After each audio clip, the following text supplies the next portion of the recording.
guys' preference? Live stream? Alright, I think we can start the race. Alright, cool. So welcome back everyone to SNES Superstars. We will be doing Final Fantasy VI 4-way race. Gentlemen, whenever you're ready, feel free to introduce yourselves and continue with the race. Hello, I am LCC. I am Countdown. I'm Bichphuongballz. And I'm Chrono. And I'm the Sibin. I'm also on this game, but I don't commentate for this. Poexel. Who? Alright guys, whenever you're ready, do you want to count down or? Countdown, Sure. countdown. Countdown, not by count. Countdown, not by countdown. Got it. Cool. So we will start in 5, 4, 3, 2, 1. What? Good luck, gentlemen. Good luck. I Have hope fun. I'm on scene. Well, Good luck. welcome to Final Fantasy VI, everyone. The race of well, category that should probably really be called percent with sketch glitch or sketch percent or something like that, because for our friend the Sabin here, credits warp category that can be. This is about a 3-hour, 45-minute to 4-hour run. You're pretty much normal play. That and then there using corruption, but we'll get into that more when we get to that part. For the intro here in the Magitech armor, Wedge run away from the battles to route all of the Terra because there aren't really that many forests that actually give experience. So when we the opportunities, we want to micromanage that as best we can.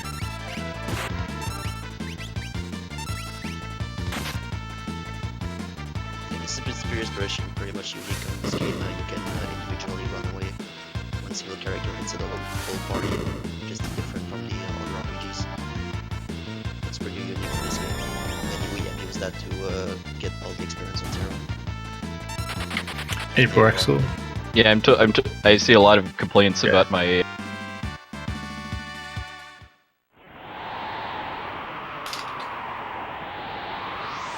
Oh, because I have the auto.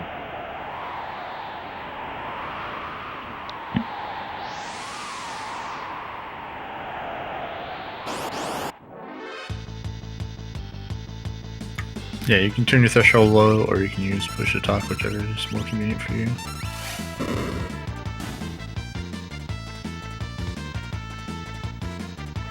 Okay, hopefully that's better.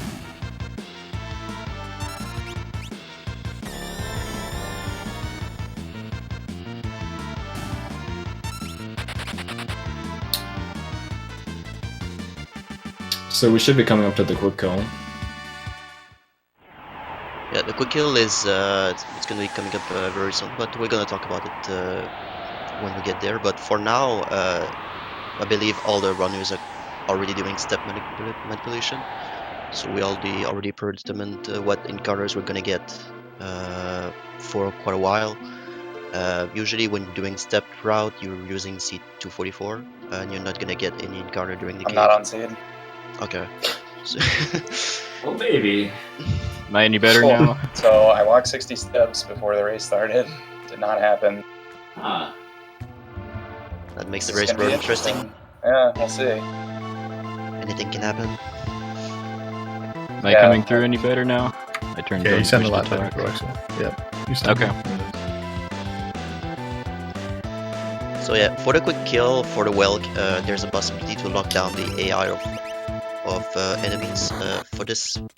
For this part, it's you're able to attack the shell, and the shell has a 100% to counter attack.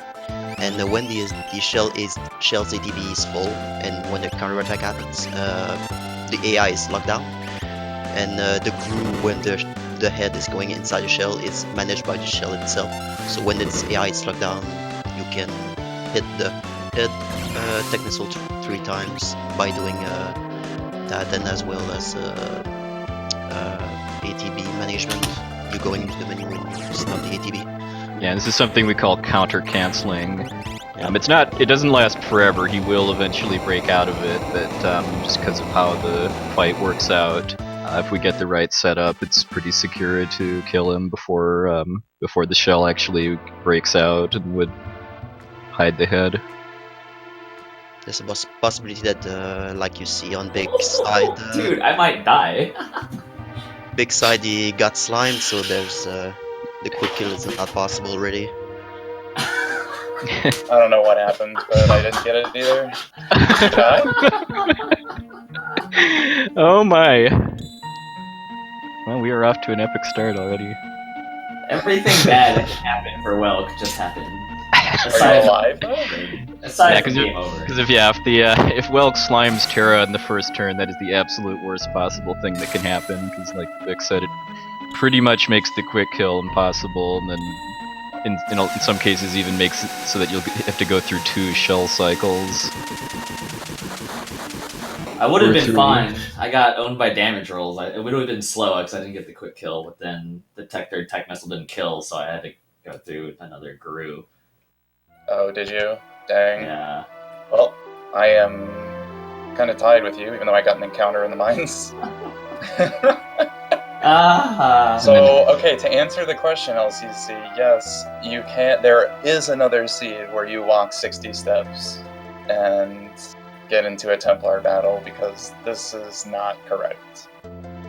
Did you actually set it to 40 though? What do you mean? Well, whenever you do see maybe you want to set your pack to 40 before you reset again, and then just count to 60 from that. That's what I thought you meant.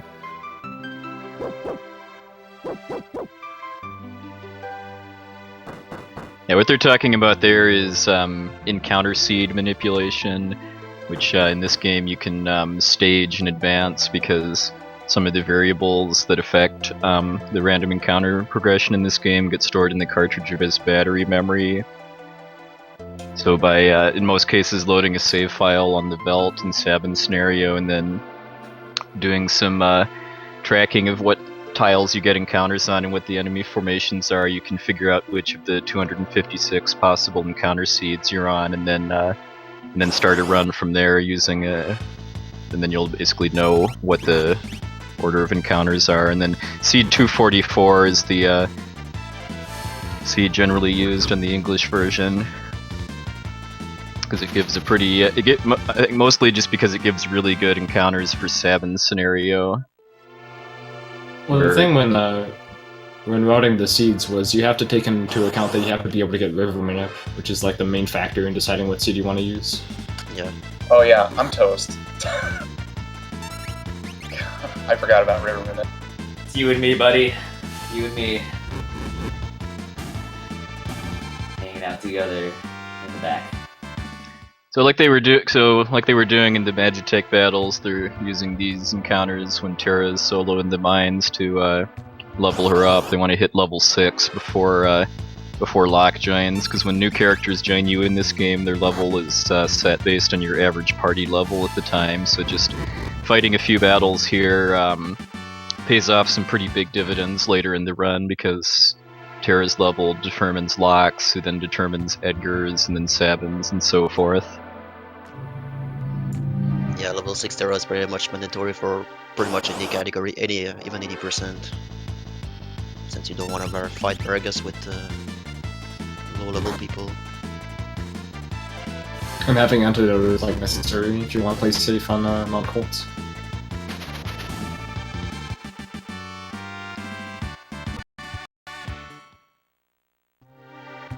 So my encounters have been in the places where they're supposed to be, but they are the wrong packs. Bizarre. Okay. So you can do river manipulation. Yeah. Same idea. You're on the correct seed, but your threat value was too high when you started the game, so it caused an encounter in the mines. So all your packs are going to be off, but your steps are right. Nice, dude. So I definitely have to worry about single Anguiform then. Well, that's random anyways. Actually. The Serpent Trench is like the one truly random thing in the game. It's all based on the frame that you start the cutscene there. So, well, I mean, you can just Aura-bolt. You can just Aura-bolt the Anguiform for safety if you want to. That's what I do in races. I would recommend that. Yeah. Oh, I actually didn't know that strat. I think I've only ever encountered it once. Every other time I get 3 Actinians.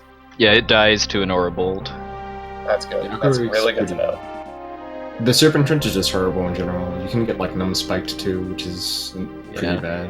Yeah, that's about like an hour 15 or so into the run. We'll get into that more when we get there. But anyway, these sepia-toned cutscenes here utilize a mechanic that you wish was in the whole game, which is where cutscenes that take place on the battle layout, you can actually just hold the A button to auto-advance text in the first possible frame. It's very nice. If only. If only. If only like every RPG was like Paper Mario, where that mechanic was in the whole game. I mean, going from Ruja, where you could just have a turbo controller, to this is pretty jarring.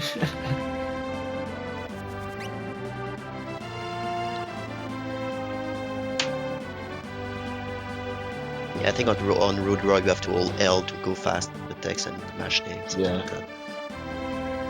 Yeah, it'll be nice if I ever pick up Japanese 90%. I could just pick up an ASCII pad.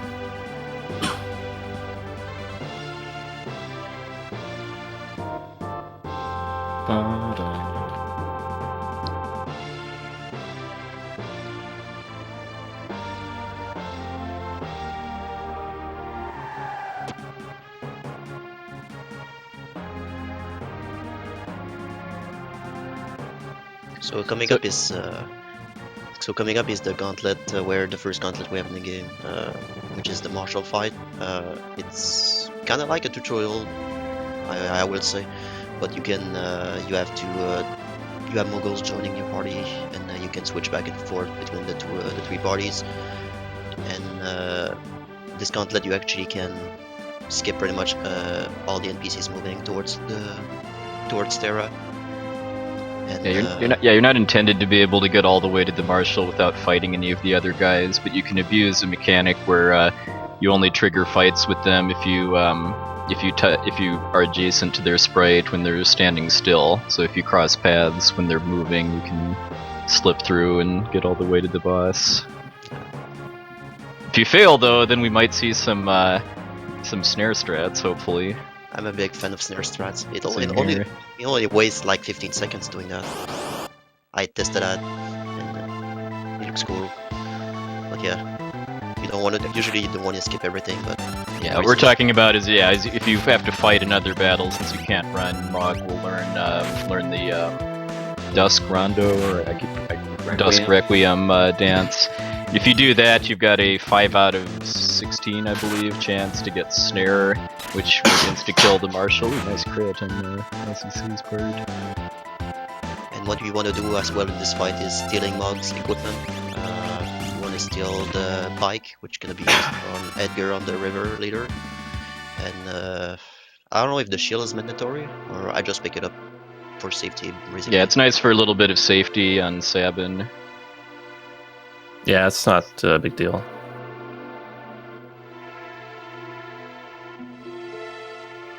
But the main thing we don't want to see on the Marshal battle is Mognet, as we call it, because the Marshal, I think, has a 1 out of 3 chance to use Net, which is a stop attack.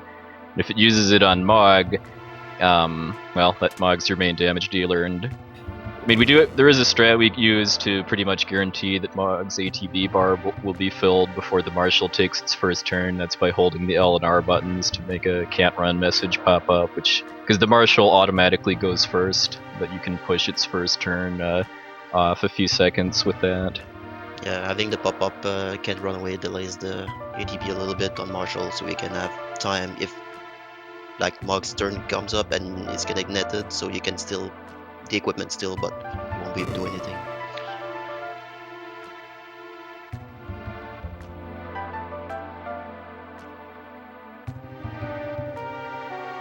And then we're starting to see some payoff from the Seed 244 manipulation with getting single leafers on the overworld, because how quick it is to run away from encounters in this game varies depending on the enemy formation, and single enemies are always faster than groups. So like the 2 leafer battles LCC got, he was pretty much gone in just a few seconds.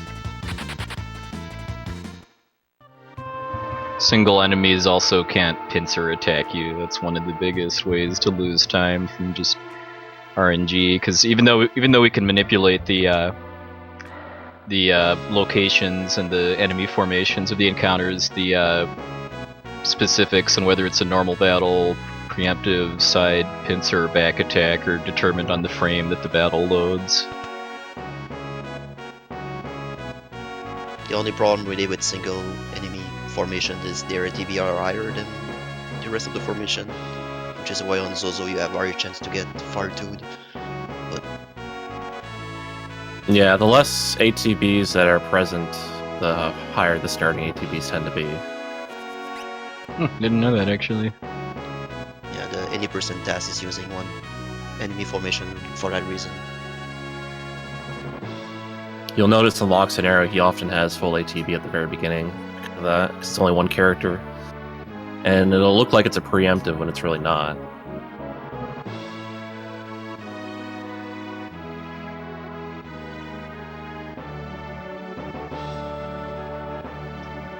Should probably also mention that they're shortening the names of the characters as they join up to save time on text boxes. Because for almost every character, it saves more time than it takes to shorten the name.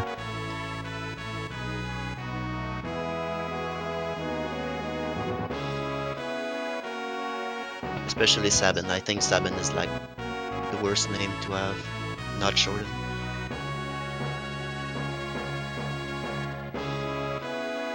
Yeah, even characters that aren't really used that much, like Gao, still pay off too. Because I think the Gao Mr. Thou cutscene alone more than makes up for the time you spend deleting 2 characters off his name. Yeah, a lot. One thing I don't know is Shadow in the Pro one. Is it faster to rename or not? Because I know in Kefka Inertia it isn't. Shadow, yes, if you're doing sketch, that's for sure. For gift card notch, it's developable. I think it was Realm measured for Australia? Kefka at Narsh that his name is only used like 3 or 4 times. Yeah, it's not. Yeah, So I would say it's not worth it there. But like in other categories, you have the best part of the run where he's in your party for a bit too.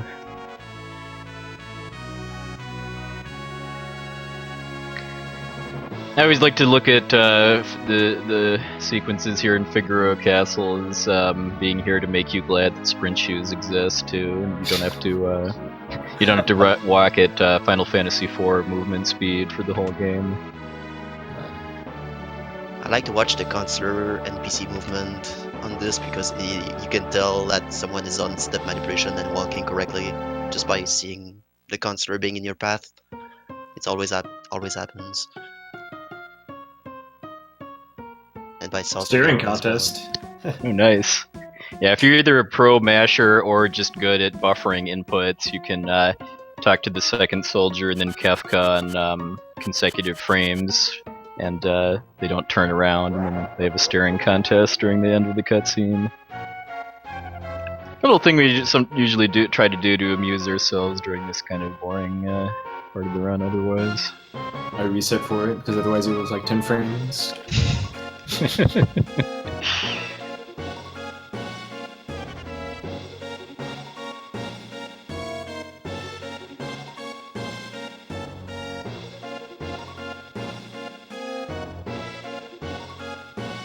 Good to see some runner preference here too, and whether people are Eastern Standard Time Bannon or Eat Bannon.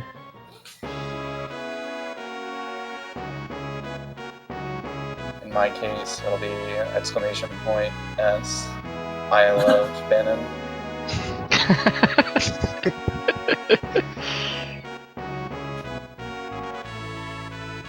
Oh man, I missed my shot for Arkilla dude, DQ3 RTA dude. Do the thing.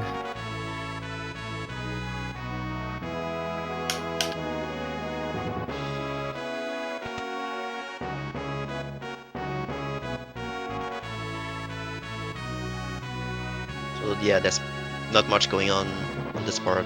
It's you walk slow and you're at cutscenes you have to go through. And you just hope that you hope try not to bonk into NPCs and walls. Like That's the pretty much- Chancellor. This part is pretty much how frame perfect can I be on my movement. That's pretty much what you have to do in this part. That's it. I don't know. I kind of like Figaro. I mean, I guess someone has to.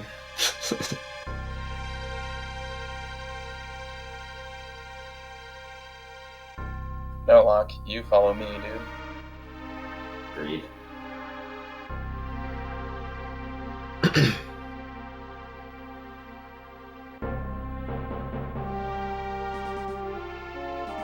So CronoKirby's coming up on the Magitech battle. Pretty trivial. You just have Edgar use auto crossbow twice and you win. Just once they've used the first crossbow, just because they don't have anything better to do while waiting for Edgar's second turn, they make a steal attempt with Locke just to see if they can get a potion, but it just doesn't matter. Yeah, it doesn't waste time doing that. Oh, and then starting on this battle, going all the way through the next cave too, it's also quite important to not have Terra cast any spells during battle, because that triggers the magic cutscene that a lot of people who played this game probably remember. Yes. I have yet to see that in a real race or run. I've never seen I it. got Oh, it I once. I've seen it in races before. I did it once when I was just doing commander stuff before I learned the game. It was interesting. The man and the people. I accidentally did it because, like, I like to set Terra to fire in Magitech armor, so that's already done for Monocolds.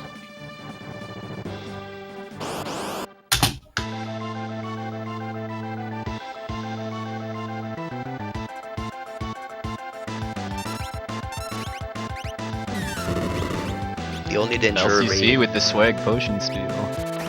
yeah, the only danger really in Magitech armor is maybe having Terra being single targeted twice. Yeah, that happened to me in one of my runs last week. She got single targeted twice, and then she got hit first thing in the next encounter, so she died. Which actually set her back quite a bit XP wise.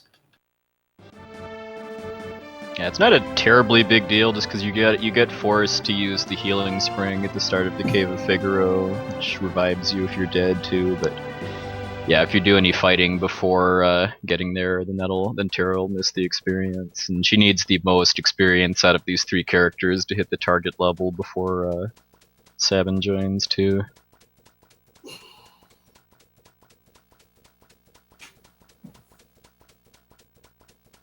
Definitely It meant that I had to it's kill up an extra too. fight.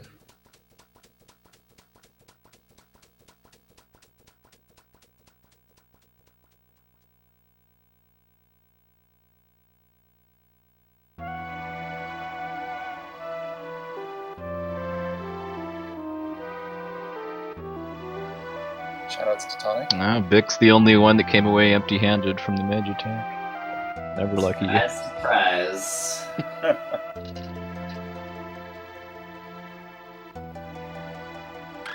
Have we explained why we try to clear our command windows at the end of fights? No, we probably should actually. That was a discovery made by one of the TASers for this game like a year or so ago, where if you win a battle with the character's command menu up, that loses, I believe, 18 frames. It just delays the start of the victory fanfare a bit. So by either just queuing commands with characters or having them defend or something, once you've inputted your last action, and that will save a couple seconds over the course of the run.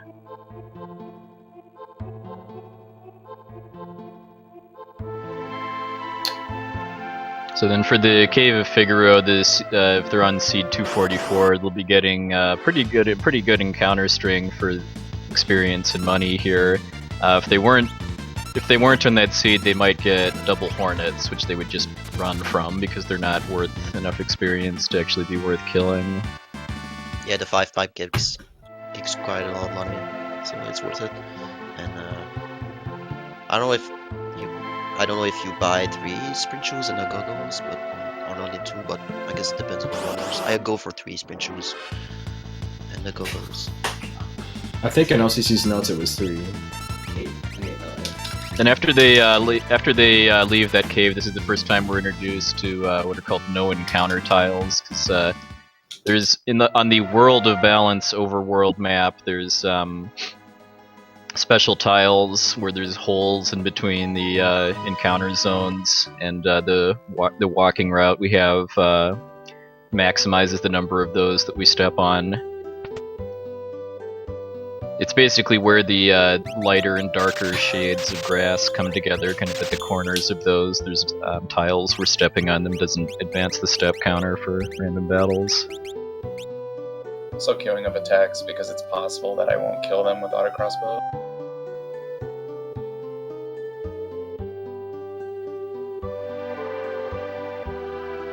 Like Blearies have 118 HP or 119, and it's possible to only do 118.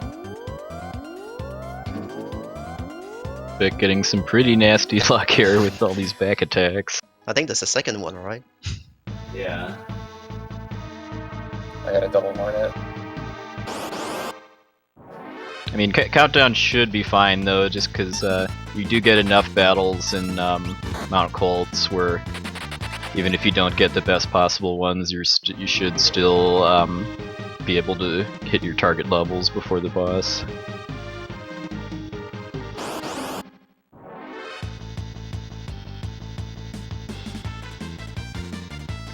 So as soon as they enter Mount Colts, they go into this secret room here to get the Atlas Armlet, which is a relic that boosts physical attack damage by 50%, and that includes Edgar's auto crossbow and drill tools.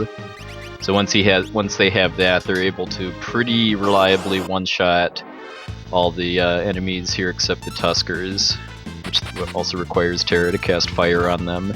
They're also going to be trying to have Locke run away from one of the 4 or 5 enemy formations here. It's just because he doesn't need as much experience as Edgar and Terra.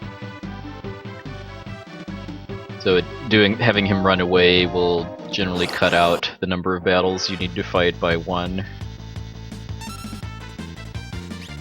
One thing we missed to explain is why we're getting the goggles and the Salt Figaro. The goggles is going to be used for the sketch glitch. Late in the game, maybe 3 hours in the game, in order to basically one-shot bosses. Yeah, this is the that's the developer intended use for goggles, since they don't otherwise do anything. Yeah, on this game, there's the status of being blind doesn't work in this version, so goggles is pretty much useless. Yeah, and that's all kind of stems from a fairly well-known glitch called the evasion glitch, because the physical evasion stat doesn't actually work. Your magic evade stat applies to all avoidable attacks, and the way the game handles the blind status is based on modifiers to physical evasion.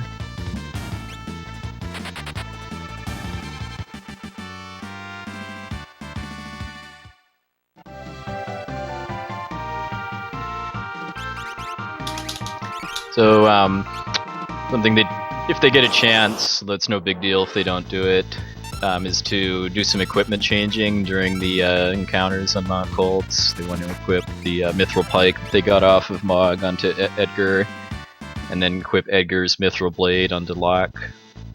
If they don't get it done before they get to Vargas, they can just do it during the fight, but it's a hair more efficient to do it beforehand. Main thing we don't want to see on the latter half of Mount Colts too is to get poisoned, because that wastes time from having to go into the menu to cure it, along with having to burn MP from Terra, because you need enough MP when you get to Vargas to cast fire a couple of times. Yeah, you can buy the Star Pendant on Salt Figaro to prevent that, but the money out is pretty tight.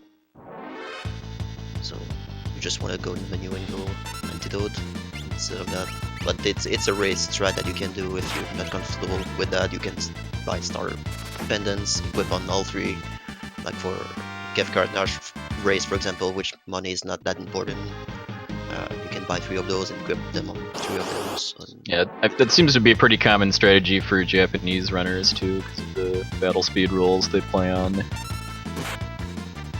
Yeah, it's battle speed 1-8, higher chance to get poisoned, so I can understand why.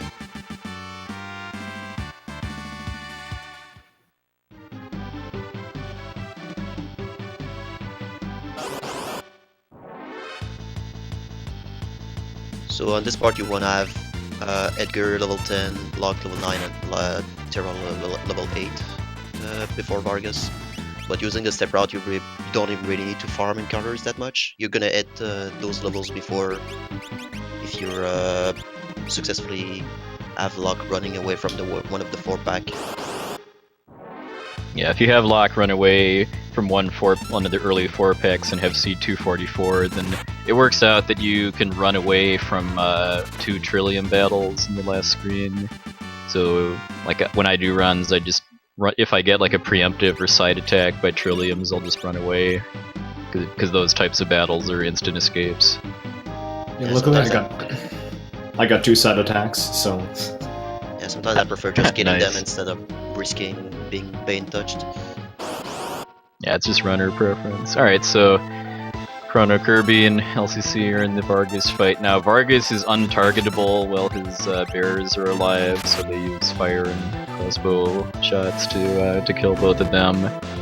And then Vargas is kind of an interestingly programmed enemy, and that he's got like over 10,000 HP, but if you do you have to do 720 damage to him in order to trigger the next phase of the fight, which is the Blitz tutorial with Sabin.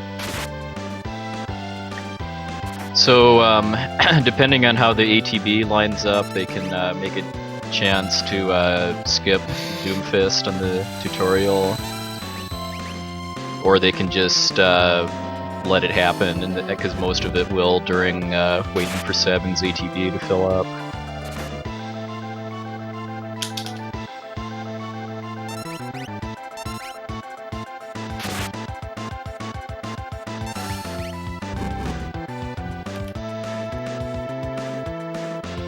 And on this fight you wanna have Locke on the front row and doing attacks. You wanna cast fire and the crossbow. It's very much a simple fight. There's not much tech really going on. Besides the Doomfist skip. Yeah, if they go for Doomfist skip, it generally involves holding in a character's submenu during the text at the end of the first phase of the fight. Because that's using what I guess another mechanic we haven't really explained yet called the ATB wait trick. Because they do almost the whole run on Battle Speed 6 wait. Battle Speed 6 may seem kind of counterintuitive for a speedrun, but in this game and in Final Fantasy V, the battle speed only applies to enemies, not to you. So the higher the battle speed, the faster the enemies get turns, but that doesn't actually make your characters go any faster. So going to battle speed 6 just makes the run a lot safer. And then going on wait mode means that when they're in a submenu or the targeting cursor for character special actions like Steal or Blitz, the ATB system is paused, but any animations that are in progress will still play out. So during the course of this run, there is a lot of manipulation that can be done with that in order to affect the turn order and minimize the number of turns that enemies get.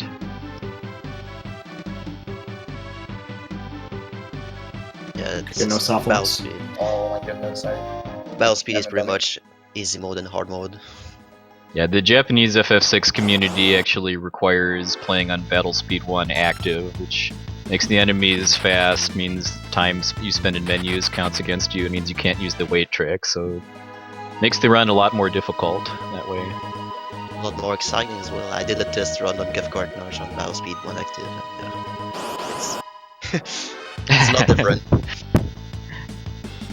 Alright, so coming up when they enter the Returner's hideout here, there's a very rare soft lock that could happen if the Returner that's leading them towards Bannon's room, or I should say if the randomly moving Returner by the table there gets in between your party leader and the Returner that's leading you, because then that gets you pretty much stuck in an infinite loop, because you can't actually complete the auto movement cycle. Yeah, in this game there's a value called the NPC movement, which is going from 1 to 56, and each time an NPC is moving on the screen, that value goes higher until it resets to 0. And there's a specific RNG, I believe it's 215, that RNG where the NPC value is when you enter the returner's hideout, that you can soft lock the game. That's the only part that you can soft lock. But there's a way to prevent that easily. You just need to go fast going towards the NPC. You should never soft lock. You're gonna go faster than the NPC will Yeah, block. if you take too long to mash the text, basically when you enter, then that increases the odds of the soft lock. It doesn't take much, but you need to be worried about that.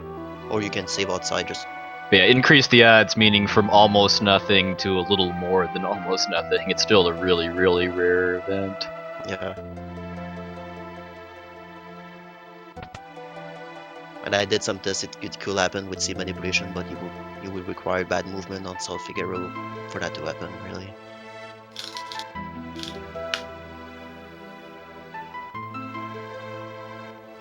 No soft lock here, by the way. Alright, all eyes on Vic. Don't let us down. Aww. Not even close, man. He's on the other side of the table for me. Yeah. I gotta say, that was one of the worst Mount Colts experiences of my life. Yeah, I was bracing for the worst, so I prepared myself and like killed some Aikus or whatever they're called in the cave because my packs are off. Okay, so after they talk, cause they have to have Terra talk to Locke, Edgar, and Sabin in order to advance the story, although the order doesn't matter. They also loot the treasure room in the Returners' hideout.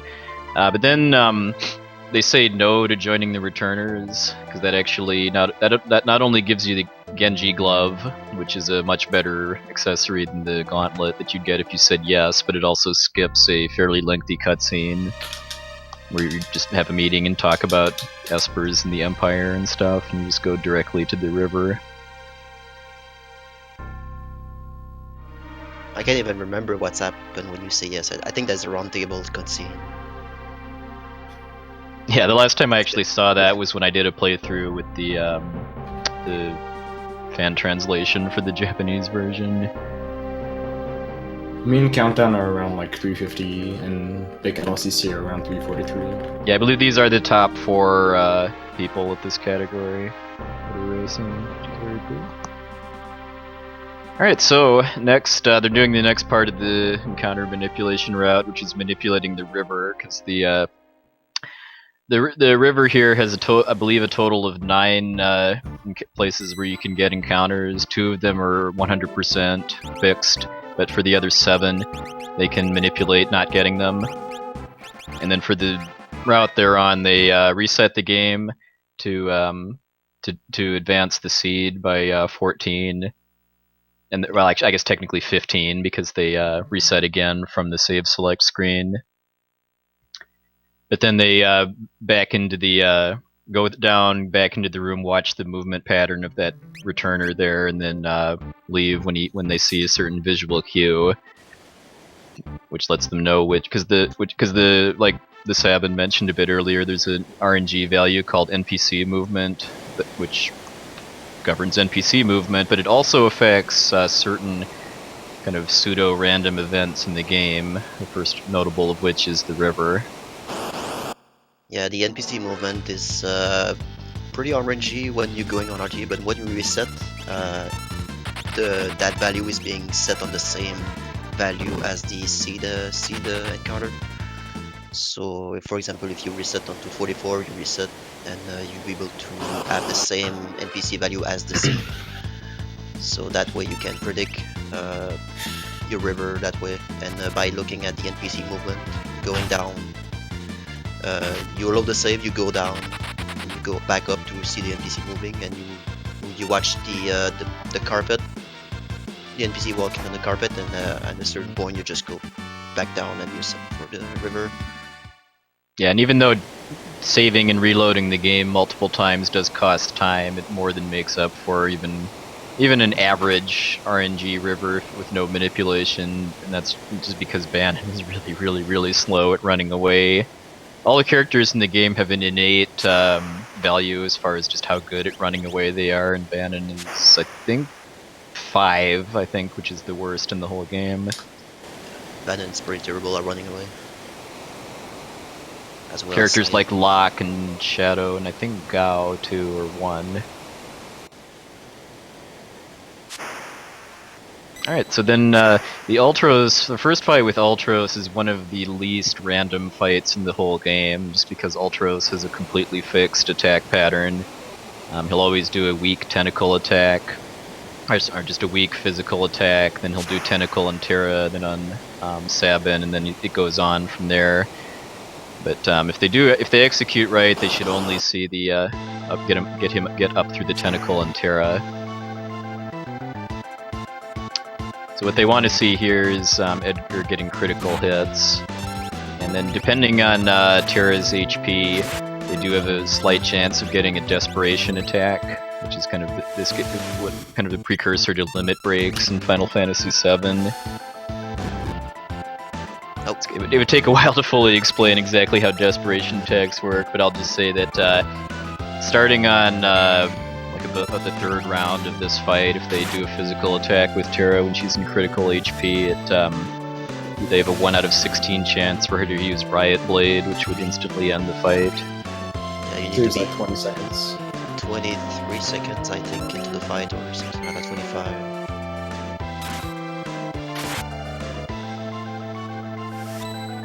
But I think the only 2 scenarios when you can really do a desperation attack is this one. Yeah. That's pretty much it. Yeah, that's basically it. On glitchlets you can do it under tunnel armor, but There is a strat for Ultros 3 as well that Oh yes. I bet someday somebody will grind for it.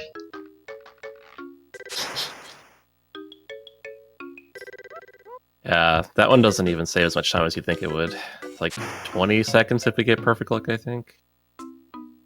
Basically just casting Vanish on Ultros and then using Strago's Desperation attack. Yeah, and that Easier would, said than done. yeah, no, I think it would cost quite a bit of time if you did it and failed just because of having to get Vanish. Well, you do reverse Phantom. That's how you do it.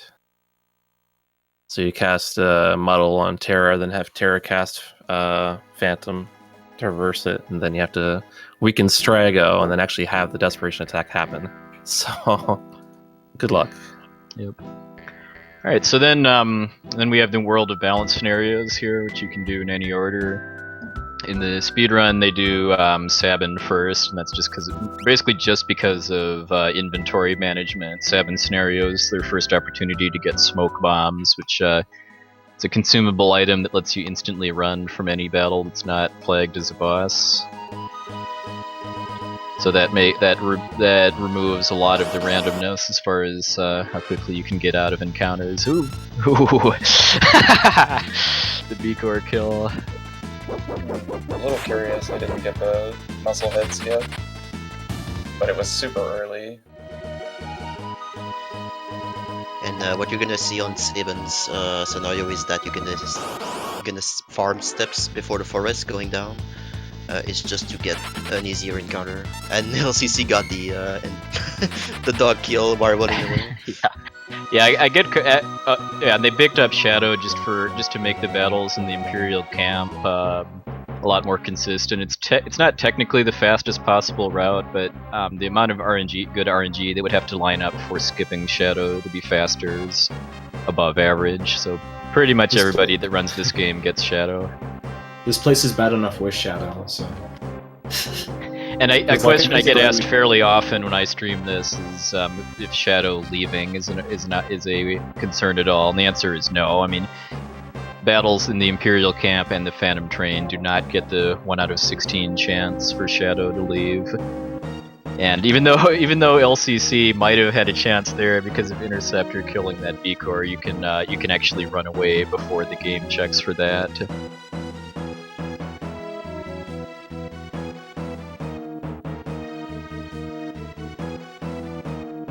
Okay, so CronoKirby just turned the battle speed up to 1. That's because for this guard leader here, you can kill him in 1 hit with Cyan's retort, which is a counterattack.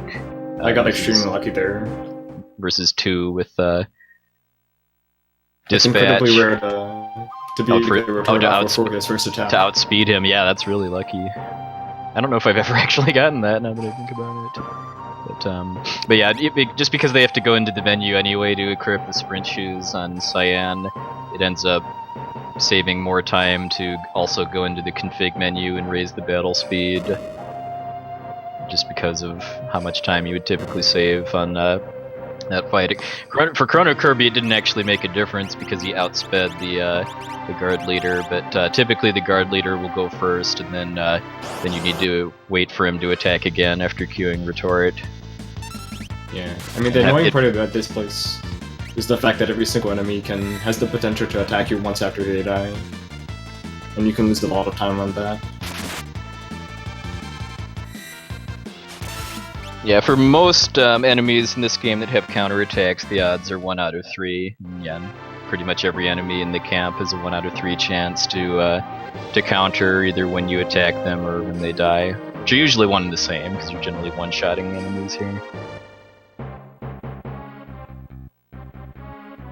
Thanks to that leveling they did on Mount Colts. It's actually, we're gonna stay at those levels for quite a while. When I was first learning this game, I actually used the Doma theme to memorize the Sprint Shoes Battle Speed 1 menu. I just sang along to it with those words. Nice. And one good thing having Shadow in this part is you don't have to rely on Black Belt RNG. You have a 1 out of 8 chance to get Phoenix down instead of a Black Belt. So having then the counterattacks you get from the Black Belt are also random too, so that's kind of why I was saying earlier that having Shadow just makes this part so much more consistent. Also, for these 2 little mini battles with Kefka here, it's kind of interesting that Kefka is actually programmed as a party member rather than an enemy, so he's unaffected by the battle speed setting. So still being on battle speed 1 doesn't make Kefka any faster. So they wait until, just in case he hits one of them, they wait until after those 2 fights to lower the battle speed back to 6.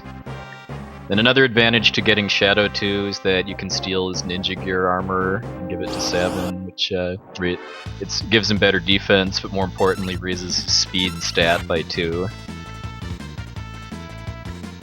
I also got a preemptive on the general. Nice. Beat him out with my retort. I beat his first attack with retort.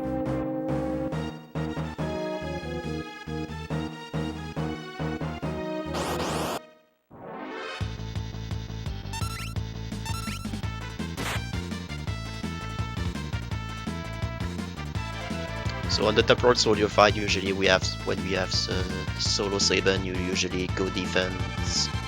You put it on defense, you put it on back row, and just let the black belt do the work. But since we are picking up Shadow, we can throw stuff and do damage to them. Any particular reason you were in the back row, CronoKirby?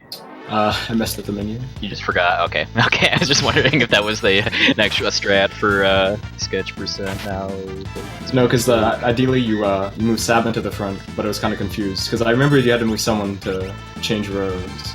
So I just thought it was Shadow. Yeah, I actually lost time there because I had to do 2 attacks in the front guys. Pretty clean Templar soldier battle from LCC. They use Pummel instead of Orbolt just because the animation's faster and Pummel still kills. On the Kefka Nash race, you could buy shurikens for this ride as well. That's a possible strat. Yeah, or in the Japanese any percent route, because shurikens have other unintended uses in that run. Oh, you equip anything glitch both ends, I believe. Yep, you can equip shurikens as weapons. Yeah. To pretty hilarious effect.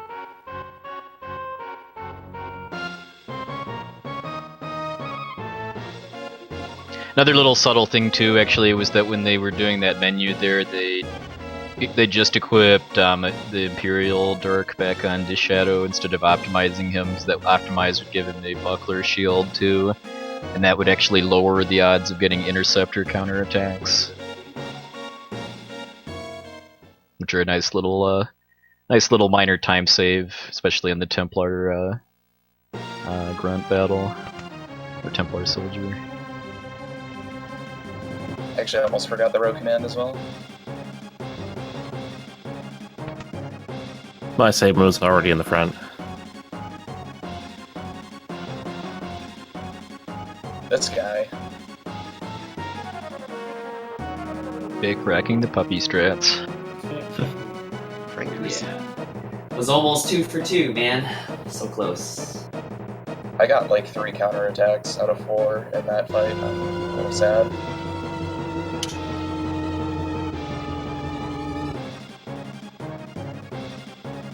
I think it's a pretty good race between Bick and I right now. Yeah, you've been pretty much neck and neck since the Hero It's getting Castle. owned. Nice, dude. Yeah. Yeah. Ourselves, right? Those are the Narsh for the ages, dude. So for LCC these three That's right. these 3 fights they're doing now, Cyan is actually AI controlled. The main thing they don't want to see is what he's doing right now in CronoKirby, which is using Dispatch, just because his regular attack will still kill the grunts and has a much faster animation. But another little interesting mechanic too is that Cyan has effectively as a black belt equipped just for these 3 fights here. So that can speed them up a bit if Cyan gets counterattacks, especially on this first fight, which because of the seed route has 4 grunts instead of 3. So you can Yeah, kill weird them thing about one Cyan round. is that the actual chance for him to counter is 25%, where Black Belt is 75%. So it's a little strange. Like it got reversed somewhere, somehow. Like the saw glitch in FFL. Forgot to carry the 1 somewhere. And the cadet here has a lot more HP, so generally, just depending on what their ATB is at the start of the fight, if Cyan's going to go first, they'll wait to see what he does and kind of make a decision from there and what the fastest way to win is, whether it's to like use a blitz with Eben or just attack or something.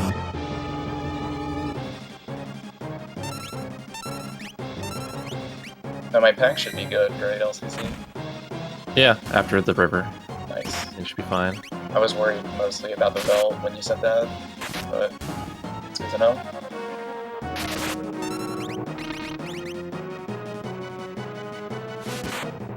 The Phantom Forest is also really tricky. Like, if you get off seed or if you're not manipulating, you can get into some dangerous encounters.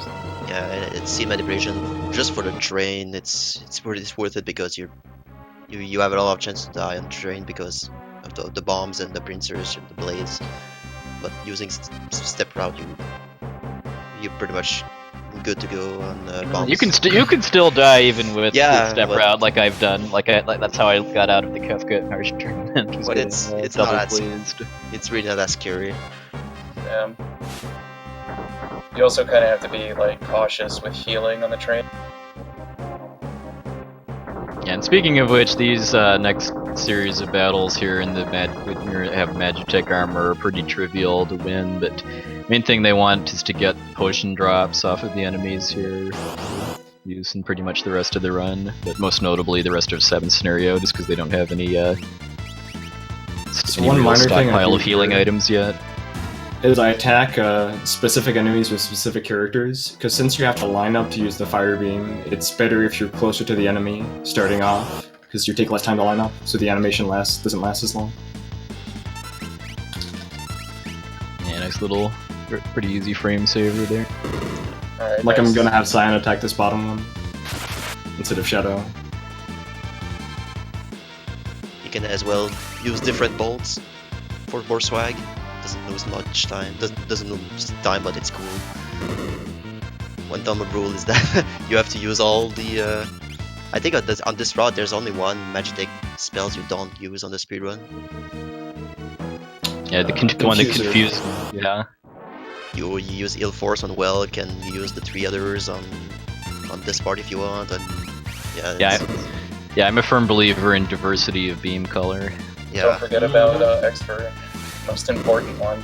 Yeah, X-Fur Oh is yeah, towards the end. we won't spoil that until it's more relevant. Yeah, I'm with it. This run gets fun. Let's just say that. So that little visit to the healing spring is forest. So the amount of the HP they have coming out of the camp and in the first screen of the forest doesn't really matter. I mean, you're pretty much not in any danger of death at this point, especially if you're on the seed route, because you're only going to be getting single ghost battles there, which are easy to run from and not very dangerous. There is one 3 ghost battle, and it's pretty much written law that if you're manipulating, you'll get preemptives on the single ghost battles, and then get back attacked, or no preemptive at least, on the 3 ghost battle where it actually matters. Yep. Proof Yeah, of you're getting- concept. I think you gain 3 ghosts on one of the forests and one the guard that's blocking your path on the train. Yeah, you force an encounter there.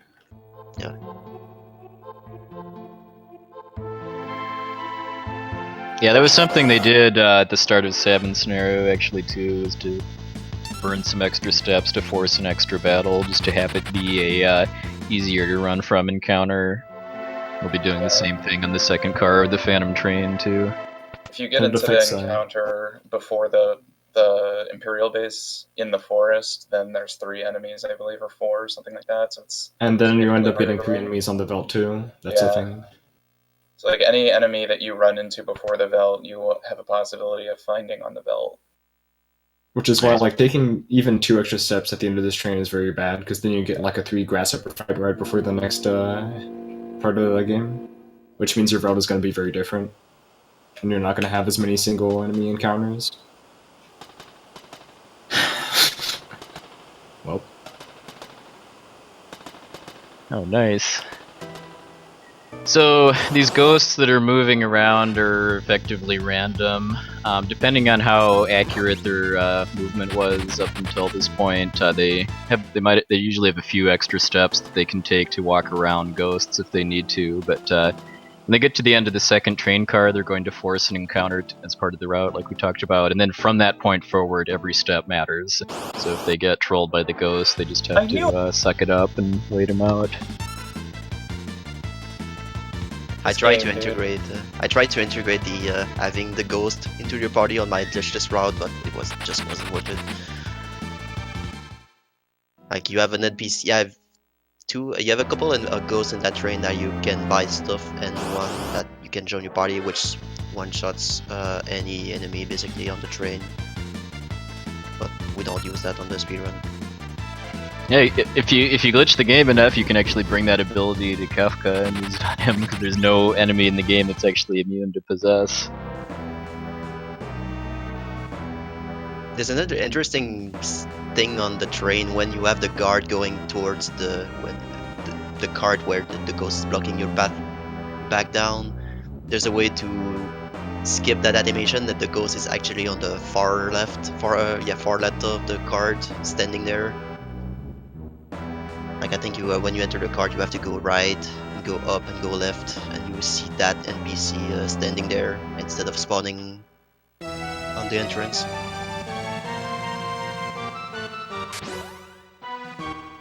So right after I was talking about it, I got pincered by the 3 ghost attack, or the 3 ghost encounter. That was fun. Luckily though, you can use a potion on them because they're undead, and it does 250 damage and kills them instantly.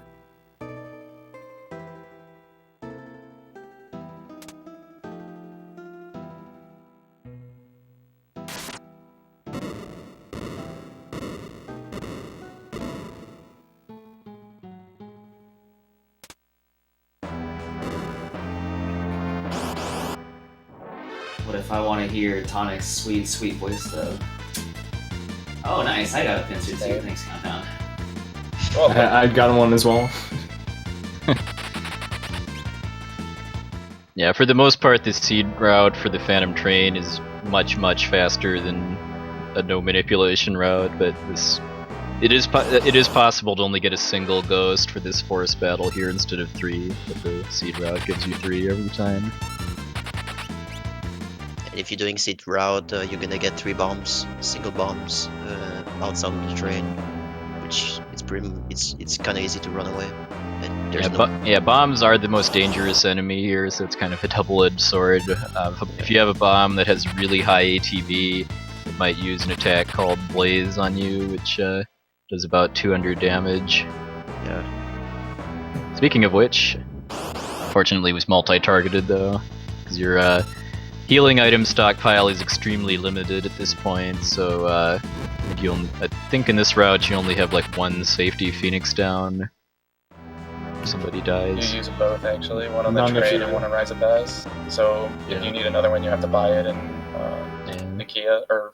Yeah, I guess if things get dicey enough, you could just skip the Rizapass quick kill.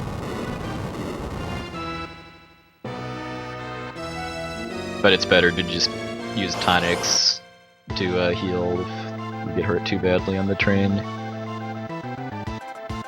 Alright, and then the Phantom Train is undead, and starting in Final Fantasy V, undead enemies can be one-shotted with revival items. And in this game, it's actually 100%. In other Final Fantasies, there's randomness on whether it actually works or not, but yeah, in this game, both Phoenix Downs and Revivifies will 100% one-shot an undead enemy. You can use an elixir as well.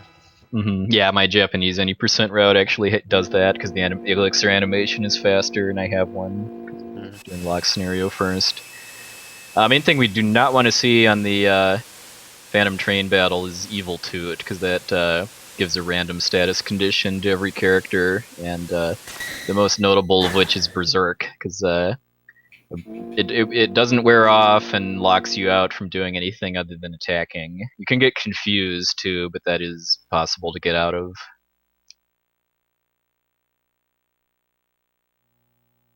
I think you can just run away holding an LR and just having the same strat as Marshall. You have the can run away pop-up, which delays the ATB, and you can do a Phoenix Down on the enemy. And even though I think when you're getting confused, the Phoenix Down is still gonna hit the train. Yeah, I've had that once. One time I managed to get it off before the Evo 2, and then I got Evo 2'd. Sabin got Berserk, but he still got the Phoenix Down off. Yeah. Oh no. Well, everybody say hello to Grasshoppers. Yo, Sam? Nice, I'm Yeah. not alone. Well, it's because of step mistakes I made on Mount Colts. Kind of brought me all the way back from there. But it's okay. Yeah, just get Gao first try. Yeah, this is why, like I was saying, every step matters on the second half of the Phantom Train, is because it's setting up the overworld walk to Barren Falls, and if you're off the route, you'll get a Grasshoppers battle right at the end of that, and that loses some time, but it also messes up your encounter string for the Vel too. Yeah, because the encounters where you want to get Garo will all be 3 enemy encounters. I thought you still get One like enemy. the ghost or the bomb or whatever. Yep, it'll be you get 3 ghosts. Well, at least that's easier than 3 bombs, because you can potion or whatever. You'd have to blow potions, of course. They also die to Dispatch and Aurabolt, so it's not a huge deal. It actually does a pummel. Alright, for the record, Bic just won the race. The next 3 hours are just a formality. Yeah, why? I'm the only man of the people here, I guess. Oh, nice. Look at the chat, dude. Look at the chat. Totally worth it. I can get pooped on by speedrunners if I have the love of the fans. The underdog. Alright, so the waterfall battle here is it's an interesting battle in that it's on a timer. There's an infinite supply of piranhas that spawn as you kill the ones on screen, and that goes for about 1 minute before Rizapass, the boss, will spawn. And there's a kind of an interesting series of AI manipulation and glitches they can do to shorten the Rizipas battle by taking advantage of that free minute to actually kill Cyan and then revive him.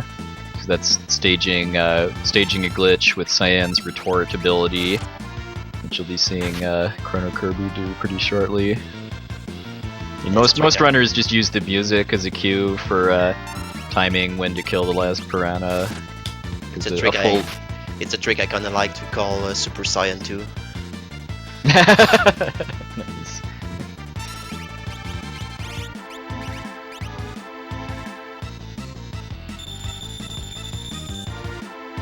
But yeah, you can set it up freely because you still have to wait to Rizipas to respawn. So it's setting this up is pretty much free. The only danger is we do have Saiyan being critted. Yeah, and even then it's still... But yeah, we just saw the payoff there. So yeah, if Cyan revives during a battle and then does retort, it gets glitched out so that he retorts any kind of physical action, which in addition to just normal attacks includes pummel. So once they've set up that glitch, they have Sabin use pummel, and then Cyan will use retort to counter the pummel, and then just because of just some interesting code execution on the game's part, that skips Rizipas's boss death animation, which takes about 10 seconds, and that's the main reason to do it. Yeah, you might see that trick again on Dadaluma. I can't remember the name. The Dadaluma, yeah. Yeah, Dadaluma, yeah. But I think on the LCC we'll go for that. I do it. I'm not sure of the other. Okay. So yeah, you can see that glitch again. I think it's like 15 seconds faster, though. It's not like a huge deal. It's harder to set up though. Yeah, it's not too lenient. You have to know what you're doing.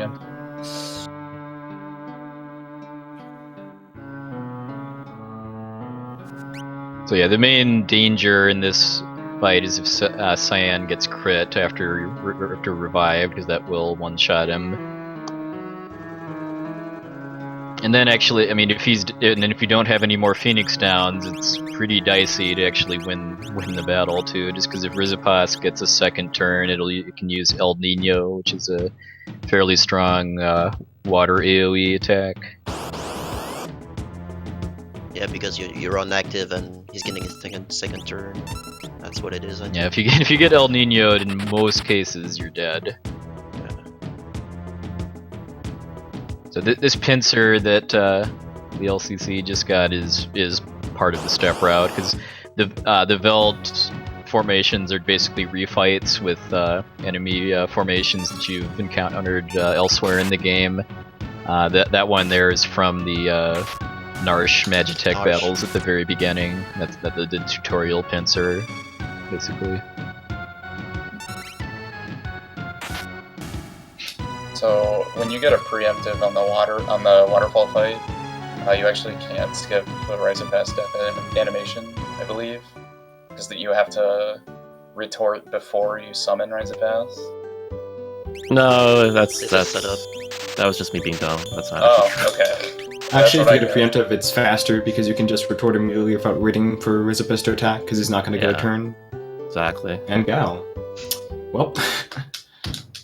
Alright, so now we've got a fairly significant source of RNG here too, which is finding Gao. Once they've bought the dried meat, they need to find Gao in order to advance the story. And anytime that they win a battle that's not a pincer or a back attack, and where Sabin and Cyan are both alive, they have a 5 out of 8 chance to find Gao. And using step route, you have 2 chances for that, so on the second try you have to farm extra steps. And it's a encounter is real bad if you have to farm steps. If the third encounter you get is like 2 mammoths and that's right, and you can't run away. Yeah, it's a really slow fight if you don't get Gao off of the 2 single enemies you get just walking to Crescent Mountain. And it gives you enough encounters so that you can attempt to do the earring skip and lock scenario, because you have to use too many smoke bombs.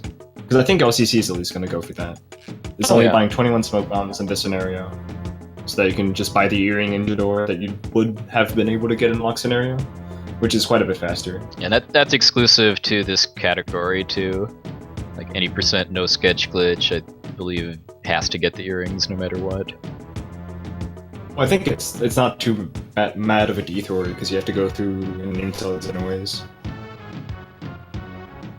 So I'm losing a bunch of time here because I freaked out and used a tonic on Cyan instead of a potion. And now Cyan is dead. Oh, ouch. Well, guess gonna go sleep on the free bed at Moblez then? Or use your didn't know tent there instead was of one. selling it? Where's the free bed? Yeah, it's in the Top back of left. it's in the relics shop. In the upper left corner of the town. Random freaking bed, man. Just go to sleep in his bed. Why not?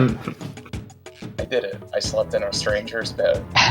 Yeah, I mean this. Well, I mean, yeah, this is in here because of World of Ruin. That's your inn for this town in the World of Ruin version, and they have it. They still have the free bed programmed in the World of Balance too. So you're just kind of going into a store and crashing in the back room, basically. It's pretty awesome.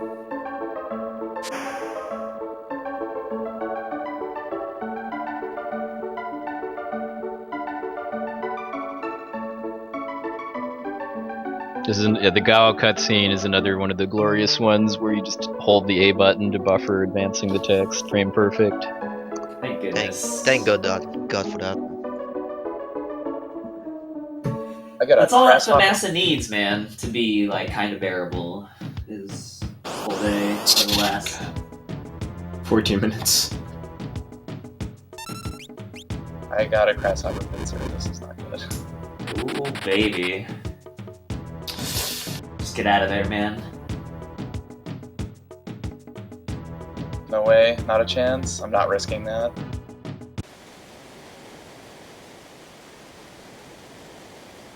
Yeah, I think I mentioned earlier that you can't find Gao off of pincer or back attacks, and that's just because of the Gao cutscene, basically. They didn't want to program different versions of the Gao cutscene where you start like on different parts of the battlefield, so they just locked out finding Gao from special battles.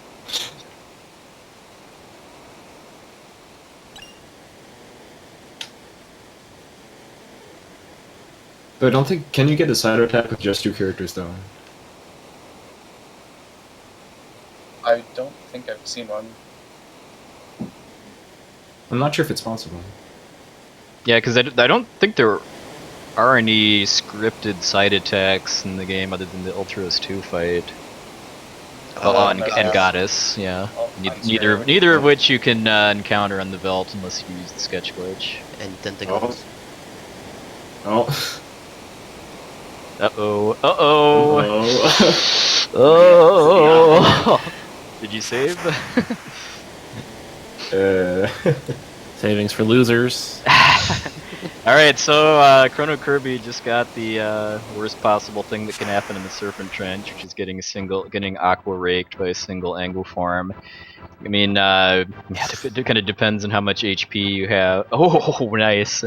How much HP you have coming out of the Veldt battles. I mean, like Gao is going to be at max, so he's. LCC got back attacked by it too. Savings for losers. Yeah. But yeah, even if Gao survives that, you've got pretty high odds to die to the next fight you get before getting to that cave. Where you can I got fired by Ghost, so Gao was automatically dead if he did Aqua Rig. There's no turning back from that one. Yeah, and like Satarak just said, it is random what the enemy formations you get in the Serpent Trench are. The whole series is determined on the frame that you jump in. Okay, last one. Just don't be a pincer. We really don't want to get pincers here just because they're slow and. With just Gao, I'd probably die.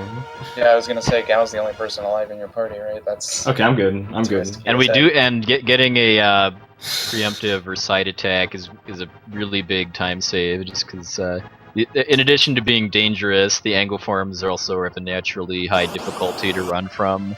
But they only actually use Aqua Rake if they're alone, and it's only the first Serpent Trench battle where you even have a chance to get a single angle form. But a group that includes angle forms, if it's not a preemptive or side attack, is still kind of a time loss because of how slow it is to run.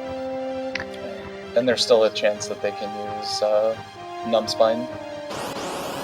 It seems like Chrono and LCC are on the same frame for the cars. It seems that the same cars are happening. Not again.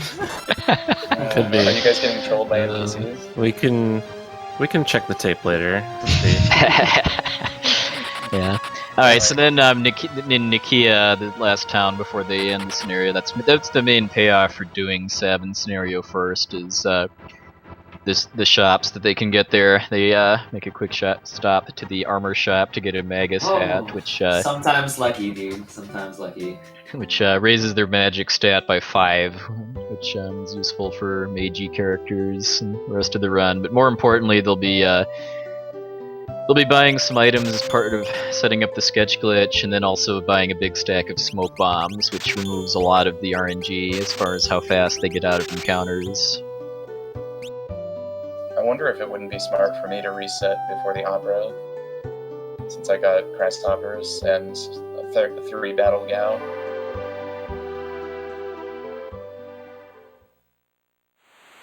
Okay, so then for this particular category, they're actually going to be skipping all of South Figaro. Pretty much every category of this game has a different route through South Figaro. Like for the any % no sketch route, they actually do it in reverse. They use that glitch that CronoKirby did to clip through that guard, and then they go in the back entrance to the mayor's house and rescue Celis. But in the sketch glitch run, they actually skip her completely. It saves like 2 minutes or so. At the cost of being stuck with, well, I guess I won't spoil it yet, but it has some interesting effects on Celis for the remainder of the game. Yeah, just need to watch out for being poisoned. Like CronoKirby just got.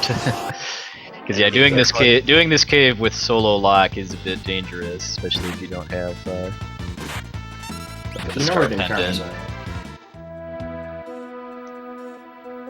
And you can get bear hugged as well.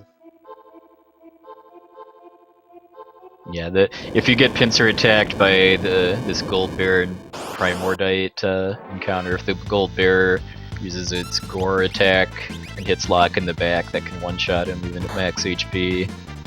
We call that the bear hug. So fortunately CronoKirby didn't get poisoned like on the first fight in the cave, because that's just really, really awful, because you have to keep stopping and using potions. Like for races, just because of this cave here, I get a star pendant. Actually, just pick up the antidote and returners. You can keep the remedy. Or the remedy, yeah, that works too. Yeah, drop by Ruzapas. That was kind of my fault, since I took a risk, because I kind of want to preserve my smoke bombs a little bit. Alright, and then the tunnel armor fight is our first introduction to elemental rods. Elemental rods, if you, they can be equipped by mage characters, and if you attack, you have a random chance to proc with a level 2 elemental spell, but you can also use one, any character can use one and then break it and cast that same spell, but the game itself doesn't really ever give you a reason to want to do that, but if you know the inner workings, you'll find that rods are just extremely overpowered, because they ignore enemies' magic defense stat, and then also do the highest possible damage roll. So, like with the level that Locke is at in the route, that will always do 1448 to tunnel armor. It has 1300 HP, so it will one-shot it. Its damage output is always also based on the character's magic power. So it can be boosted by earrings and hero rings. Yeah, because like if you get all the way here without actually doing any kind of level upping at all, then Locke actually won't be strong enough to kill tunnel armor. I think tunnel armor has 1200 HP. 1300 is how much tunnel armor has. And I get all pure encounters. Oh baby, poison barb. Yeah, so the Start of Terra's scenario here is it's kind of the same as the first river, where there's one forced battle and then 2 more random ones. You could technically reset at the scenario select screen to manipulate it, but just because of how short this is, it's not worth it. Generally, you just want to just go with it and hope to get lucky. Yeah, it only saves time if you getting 3 encounters on the river. Other than that, it's not worth it. I tested it myself, and yeah, it just looks cool, but it's something you can do for more consistency. Well, I the found encounter the encounters route- afters. Yeah, but yeah, after the Welk, I never really followed the step route because I'm just bad at the walking towards after Figaro Castle. But Yeah, the step route hasn't really been explored for if you try to manipulate the second river, so for all we know, it could be better. But I don't know. In hard to say. Narsh, it was already kind of bad. From when I you're, tested once. if you're resetting once, you're getting a perfect river and you're skipping one battle on the Narsh cave. So Yeah, that's why there'd have to be some other kind of benefit to resetting there to be worth Yeah, it, as far as benefits. Yeah, benefits could be after the gift card Narsh, but that wasn't explored. Alright, so then for this little puzzle here, you're supposed to follow the pattern of that light there, but we're bad at following directions. We actually get most of the way there and then deviate. But there's a neat little trick that Desirec discovered a few years ago, where if you just hold the A button when you walk into the trigger for that light, the rolling lights, you'll actually buffer hitting A on when the tan light is in front of you. I mean, it's not like a hard puzzle to begin with, but doing that buffer strat makes it 100% free.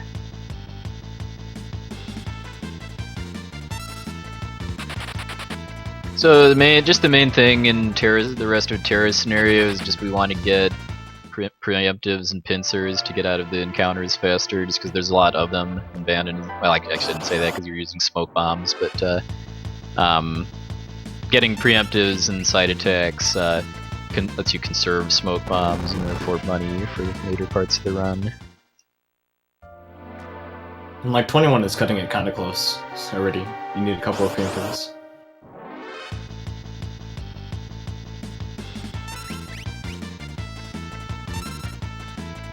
I usually don't smoke bomb if I'm getting 1 encounter packs, just because it's easy to run away. Like Yeah, also same. like the Gigant, Like if you get a single leafer on the way to Nourish from the river.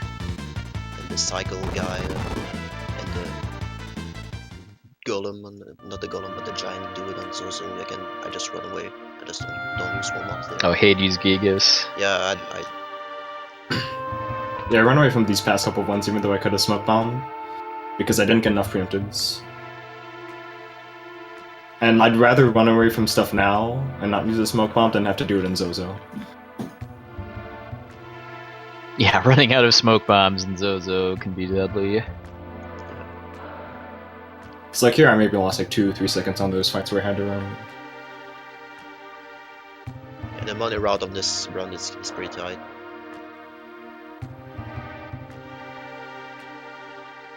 Alright, it's a couple minutes of cutscenes here where we get introduced to Celis, who's looking a little worse for wear right now. Yeah, I guess not really anything else to commentate on right now. Yeah, this is happening because we skipped naming her.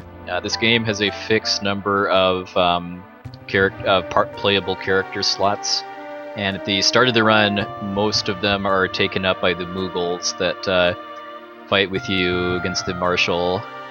And when you hit a cutscene to name a permanent character, the game will overwrite that slot with that character. But because we skipped naming Celis, her slot is still taken up by Kutan, the Mughal. And in a full kind of a quote unquote full game run, that would actually be really bad, because even Kutan can level up but can't have equipment or relics changed, so he'd be stuck like that at the start of the World of Ruin, which yeah, good luck actually beating the tentacles and surviving to get there like that. Yeah. I've done it in casual play before, but it wasn't fun. Yeah, if you use another kind of sadly less known glitch called the airship glitch too. You can actually do this with other characters too. That's a glitch that lets you get the airship early. I mean, it takes multiple hours to set up, so there's no way it'll ever be useful in a speedrun, but you can have a lot of fun with the game by getting the airship early and then triggering events out of order. Like you can have a Moogle have Blitz and then suplex the Phantom Train.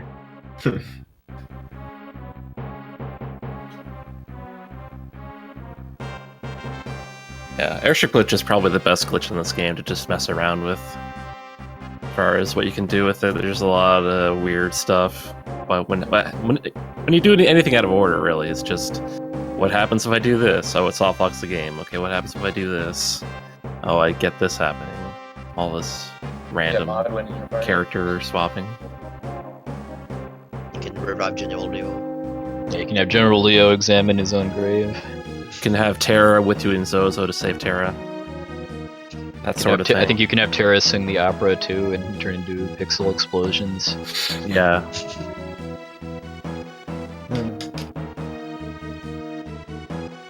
Alright, so we're coming up on the battle against Kefka at Narish here, which is kind of I always view that as the end, kind of the first third of the game. They put all of the characters they're actually going to be using to fight Kefka into the second group, just because it starts closer to Kefka, and makes getting past the rider gives you a little more wiggle room for that.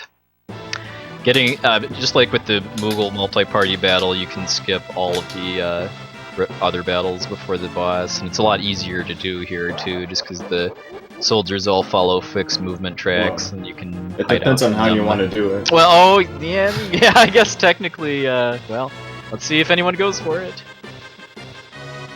I have faith in Chrono. He got it on the. Yeah. My setup is consistent, but it's only like 5 seconds faster than just doing it normal. Oh, LCC is going for it. LCC's always been all man. Yeah. Not down, man. And he got it! Alright, that's a lot harder than it looks, because he's taking advantage of the trick where if you swap parties, you can, with the right timing, you can avoid triggering the fights, and then avoid having to wait out the cycle on the tan soldiers. But yeah, like CronoKirby said, it only saves a couple seconds, and if you go for it and fail, you generally end up having to fight 2 of them. So that's like a good minute or so gone there, because these battles are all unrunnable. Alright, so then for this fight here, the main thing that they do not want to happen is for Kefka to get to his 3rd turn, because he has a chance to use Ice 2, and if you multi-targets your party with that, then you've got a pretty high chance to die, unless Sabin's HP is full and he has a Mithril Shield and Ninja Gear. Fortunately, they can pretty consistently avoid that by doing the ATB wait trick during Sabin's first Aura Bolt, because then that'll delay Kefka's 2nd turn enough so that they can take out his 3000 HP before he gets to his 3rd turn. Yeah, the goal is really to have Aura Bolt being cast while Kefka's 2nd turn is being active, so the other party members have their to be being full.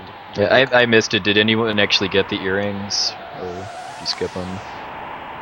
We probably I skipped them. No, I skipped them. Yeah, Okay, it's basically the route now. It's not really. Skipping the earrings saves time, but it makes this a little more dangerous, just because Sabin's Aura Bolt does less damage. You need like a Scissors from Garo, or good damage rolls. Yeah, and then you can do either Exocite or Hornet. And then Gao has a 50% chance to do a special attack when he's in rage mode.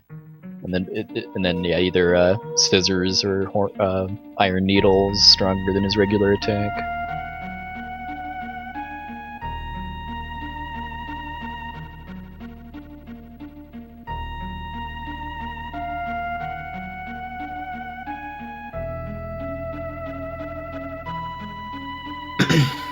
Where you at, Vic? I'm just starting the Kefka sequence. I lost a significant amount of time on the belt. Sitting around waiting for soldiers to walk by. So pretty respectable times by LCC and CronoKirby so far with 127 Kefka kills. Like a world record pace run at this point would probably be like a 125. Sub 126 is good enough for world record. LCC's PB gets it at like 126.13. But I mean, like the best Kefka finish we've ever seen is the 125-17 with full game strats. But that just requires a good deal. Gotta be lucky. Yeah, just I mean all the little bits of RNG that there are all kind of add up. Like That's 126, like, you can get pretty consistently, as long as you don't Like- mess up. I think it's safe to say both me and LCC got some bad luck in places. Like how many? I screwed up Yeah. Mount Colts. I completely screwed up Mount Colts. That's Yeah, where like the most number my of time battles was. you get on the Terra Scenario River matters in that regard too. I think I'd made like 6 walking mistakes on Mount Colts, literally. So it gave me an extra encounter before the returners, which then caused save and scenarios and counters to be off as well. And then it kind of just snowballed from there. I took a big risk with Lock, and then I got pincered before in Phantom Train. And then you almost died in Serpent Trench. I could have as well. The risk takers. Memories of the Kefka at Narsh tournament finals where you and Lin One like were on the same frame for the Serpent Trench. Yeah, I believe LCC and Kodo got in the same frame because they were the same encounter. But since Kodo had people dead, couldn't see the TV being somewhat consistent. But yeah. Yeah, so a little But that's detour like here to clean out the treasure shack here. One chest they didn't open is locked. That is a gold hairpin in it that you can get much later if you forego getting mogged in the World of Balance. Most of the other stuff is going to be either sold or used. And if you're low on smoke bombs, you can buy them here as well. But usually you're fine at this point.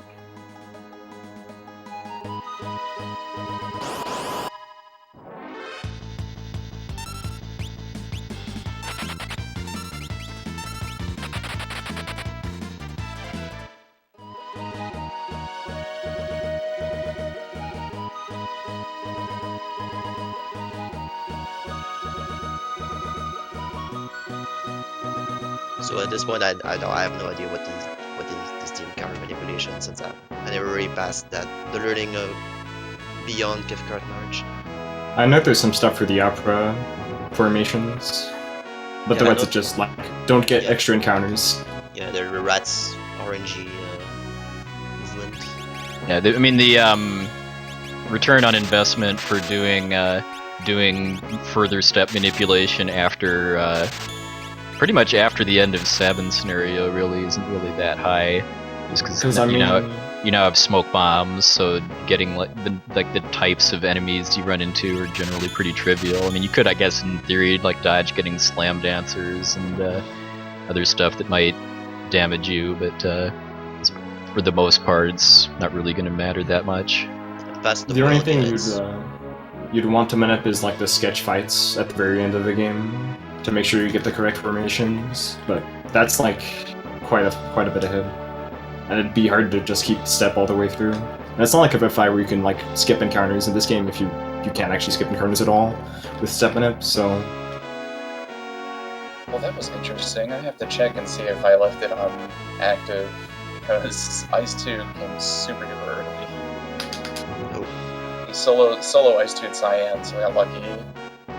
And Sabin was also at full HP. I got lucky too. He poisoned Sabin, so he was dead, almost dead right off the bat, and I got his third turn, but he physically tagged, so it Nice. doesn't matter. But my damage rolls were pretty awful. Same. Yeah, I got the past Sabin being one shot by poison before that can happen. Yeah, that really sucks when that happens. Pretty much guaranteed to be ice 2. Yeah. Yeah, I saved before Kefka, I don't even care. Same. Don't worry about it.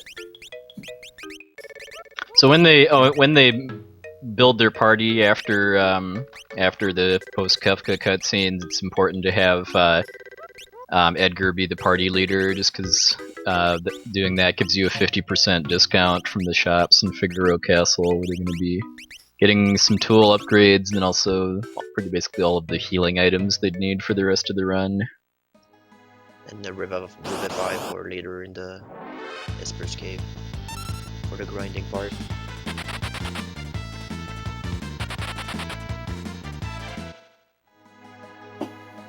And when you go after Figo Castle, you go on the shack, the little house in the north, to pick up the hero ring, which can be used for more damage. And there's the forest next to it. There's a chocobo stable, so you can go to those right away without any encounter.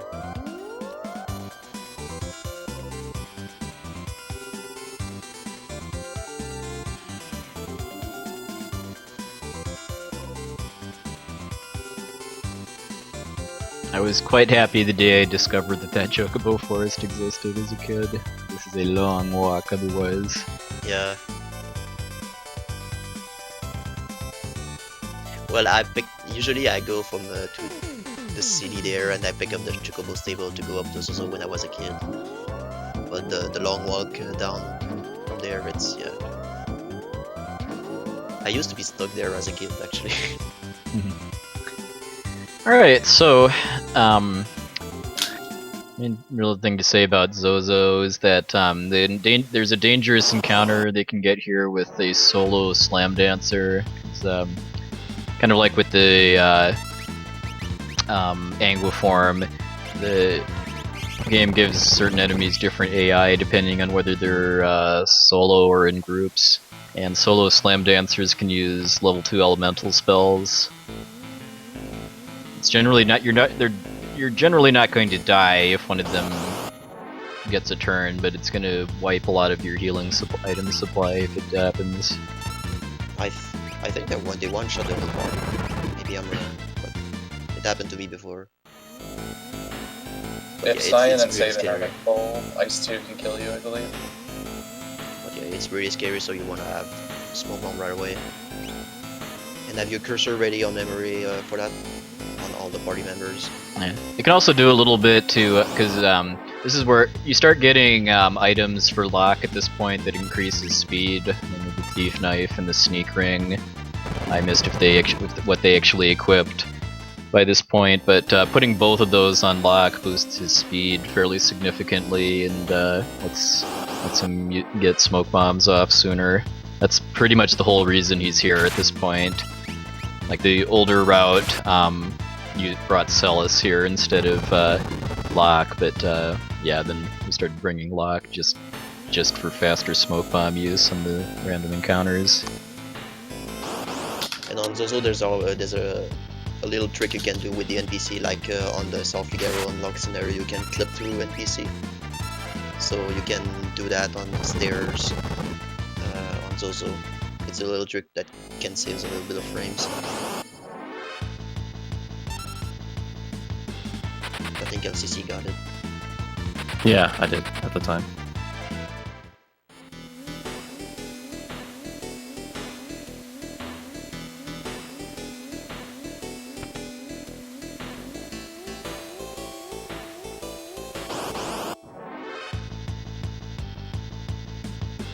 Is it actually... Sorry, go ahead.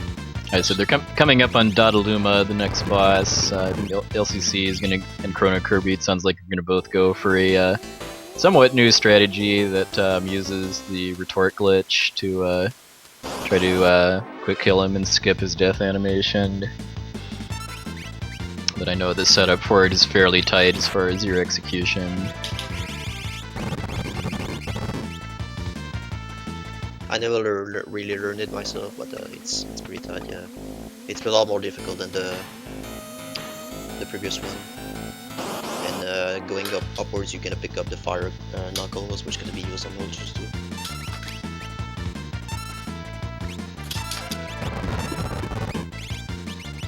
Fire Knuckle can actually mess with that strategy if you don't equip it in the right hand. Or the correct hand, I should be saying. See what you did there. Yeah, so like with the Rizipas battle, they're beating up Cyan in order as part of setting up the retort glitch, because to do that they have to, he has to either start the battle dead or get killed and then revived. The problem for me right now is if you just don't know your menus and you can sit there for a while, the strat is not even faster. So just stick with your old guns if you don't got it like actually down. I never really did. So Yeah, because the menuing for setting it up is more complicated than the normal strat, and you have to be able to do it fast for this to actually save time. And that was really good on LCC's part. I got it too. And the menu is not super easy either. Oh wow, it's just barely didn't kill. Oh, Unlucky. Jesus. Oh, that sucks, dude. And on this boss, you can steal the jewel ring as well. He's gonna steal your gil, but you're gonna get it back after the fight anyway. You get an extra sneak ring, right? Or a thief's knife? I can't remember which one. You can get a thief knife also. Yeah, I got the thief knife, so I'm gonna be down on the headband, which kind of sucks because that gives extra speed for Sabin for number 128 and other stuff. But I'll probably equip it on lock at the banquet thing. For double speed. Double speed, mock speed. I got kind of lucky at that fight since I didn't actually kill with the 2 retorts, but it's still fine. Did you get potion? Nah. I killed him like right after he summoned his guys, so it was okay. Wow. Oh, Vic getting slam danced. Fortunately, it only single targeted. I'm also gonna need to buy potions at some point. Is it actually known what is it actually known what the odds for single versus multi-targeting are for stuff like this? Like, is it just 20% for each possible single target versus multi-target, or? I believe the multi-target versus single target is calculated first. I'm not 100% sure on that. And then after it calculates a single target, it just calculates 2 targets. I'm kind of rusty. It feels like knowledge, it feels like stuff like that multi-targets more often than if it was just 20% for each outcome.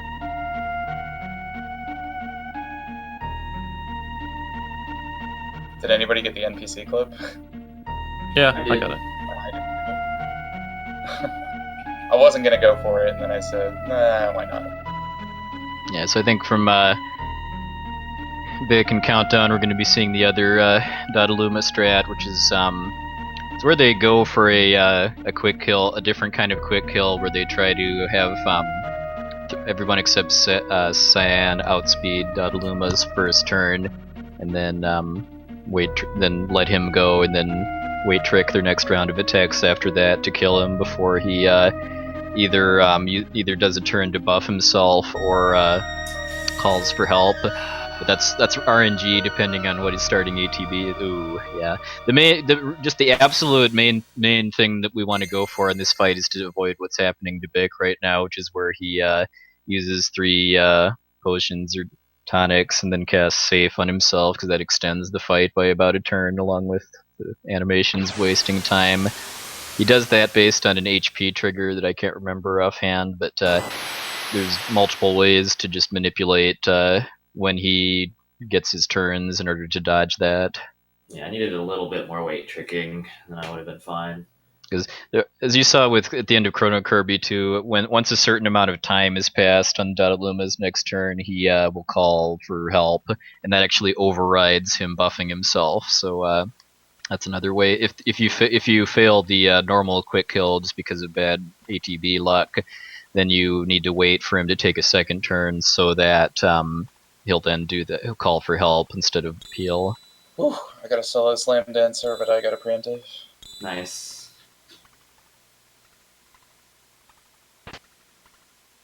So this is the part of the game where we are getting espers. Espers in the game are basically summons, where you can learn magic if you equip them on your party members. And on this route, the money route is very specific and needs to be done in the correct way in order to have specific spells in specific slots for the sketch list to work.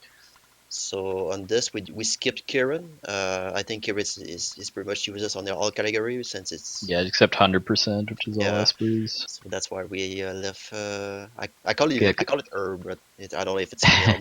Yeah, because in addition to not needing Kieran, having an empty slot at the top of the Esper inventories Yeah, helps a lot. It helps make menuing a lot more efficient when you want to de-equip Espers.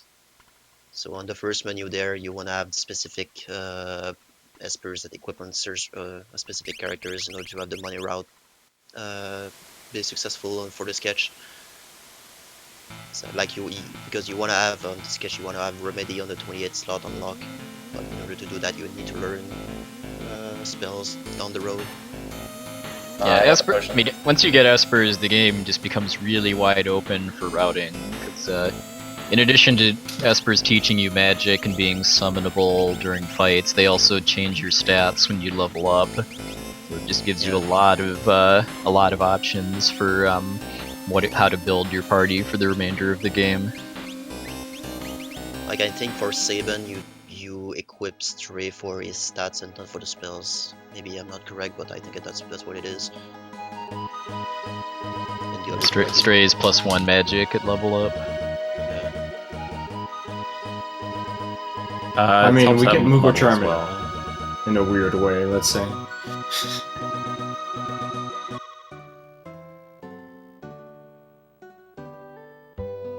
And coming down from Zozo, there's always gonna be the no-step tiles that you have to follow. Yeah, there's a lot of them during that overworld walk too. The end of it's pretty trivial because you just do this zigzag walking to line up with them, but I find the first half of it to be pretty difficult to do most optimally. I kind of mess it up, to be honest. I think that and the walk to the Hero Ring Shack I think are the most difficult overworld walking sequences in the run. The one to Tomasa is real bad. Yeah, that one is trouble just with that one. impossible to remember. I don't even bother. I just zigzag wherever I want. Yeah, that's really all you really have to do. Same. You can save. You could probably like save one encounter on the mountain. But... I mean, I'd care more if it were possible to manipulate the floating continent completely at that point.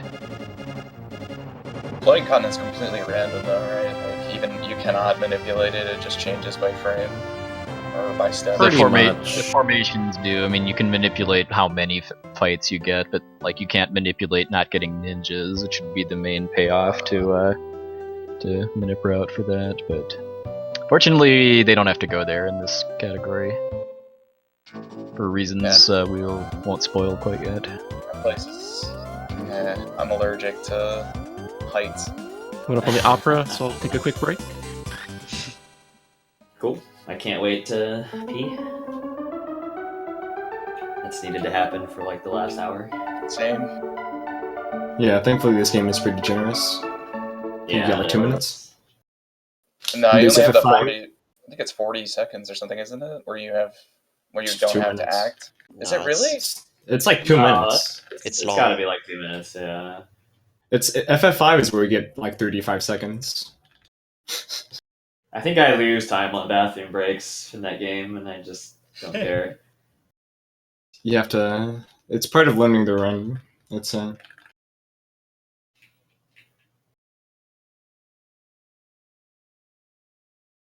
I have time to get something to eat.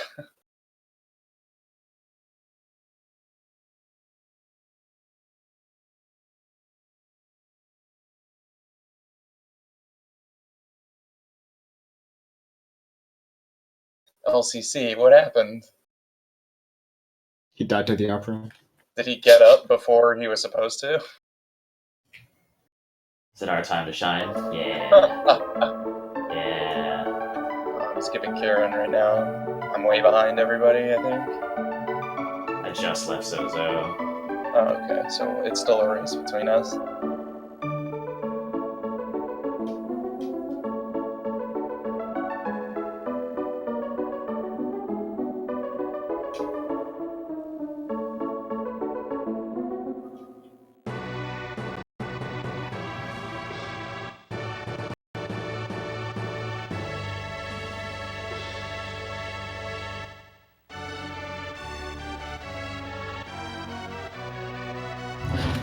Oh, did he reset for manipulation?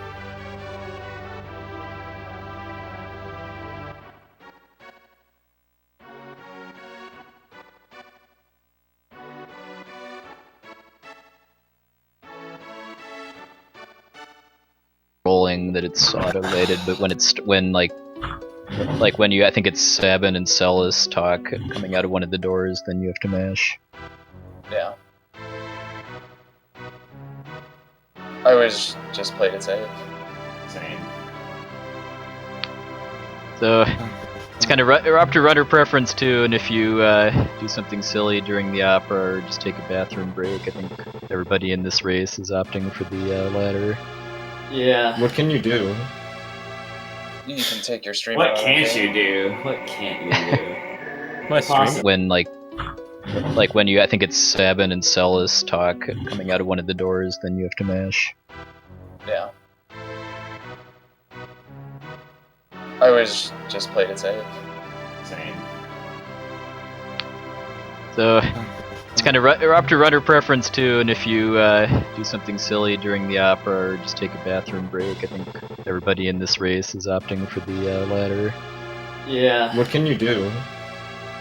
You can take your stream. What out of can't the you do? What can't you do? My stream. Possibilities are endless. I mean, you get like 2 free minutes to do whatever you want. Yeah, but you just continue what you started during Thanasa, so...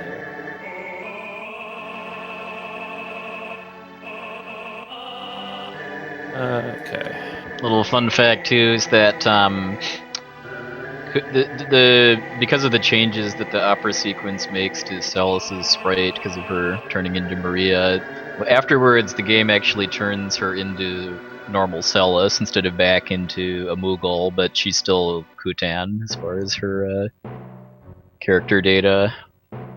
Yeah, it's a different sprite, so it can be getting replaced, and I believe after the upgrade, it puts back the Scylla sprite, even though she's still a Mogul.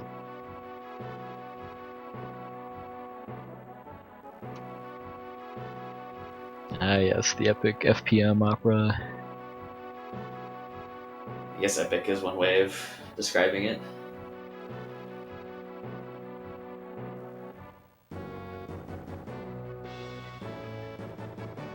I mean, like, some of the stuff was lost in translation, especially in terms of rhythm and syllable count.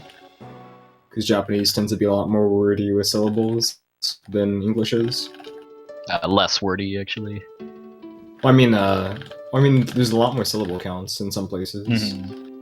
Because of all the grammatical particles.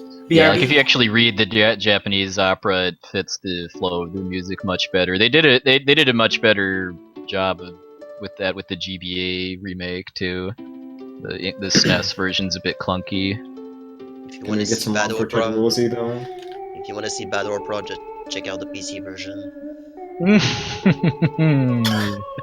version is fantastic.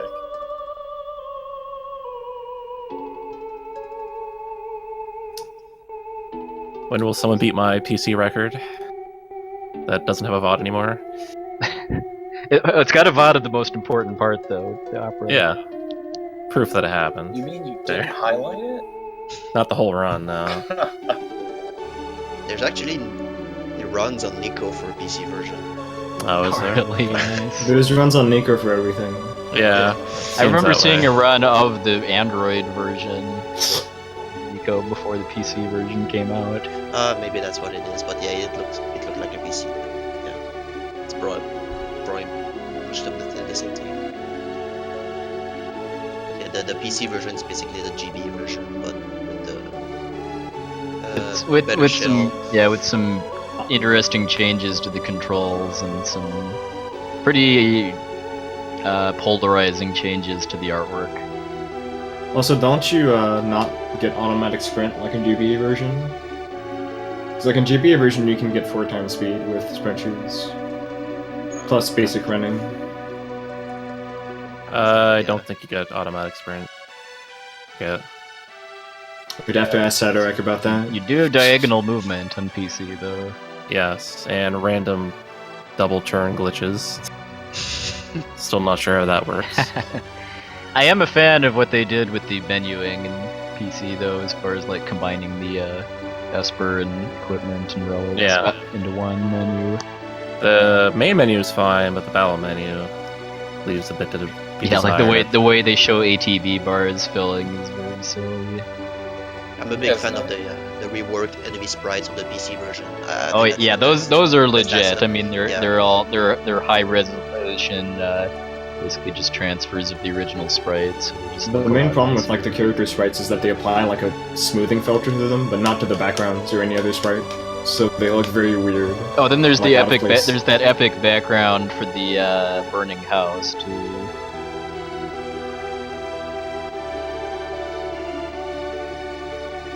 Like if you want to have good high quality sprites, enemy sprites for FF6, to just look up the PC version. But other than that, the character sprites are horrible. But The reason the 1-2 ports were better is because the 1-2 ports are basically ports of the PSP versions, and the PSP remakes are very good.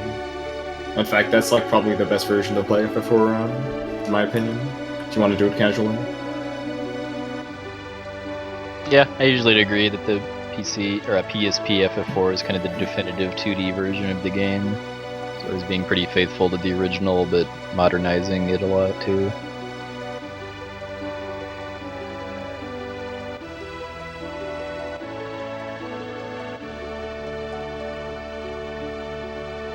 So we're just And like kinda the killing. We're GB just gonna- has some interesting glitches, I think, that are used in the speedrun, like a different way of Joker doing it. Yeah, there's a way to reset, I think, Terra's level too. yeah, that's a trick in GB as well. That body armor also works on PC. I think they fixed it in PC. I think they fixed everything in PC. Yeah, they fixed slots. Well, at least I couldn't figure out how to make it work in the PC version. Auto battle slots, that's a secret. Yeah, auto battle. That was pretty good. Just hope it happens. Keep auto battle.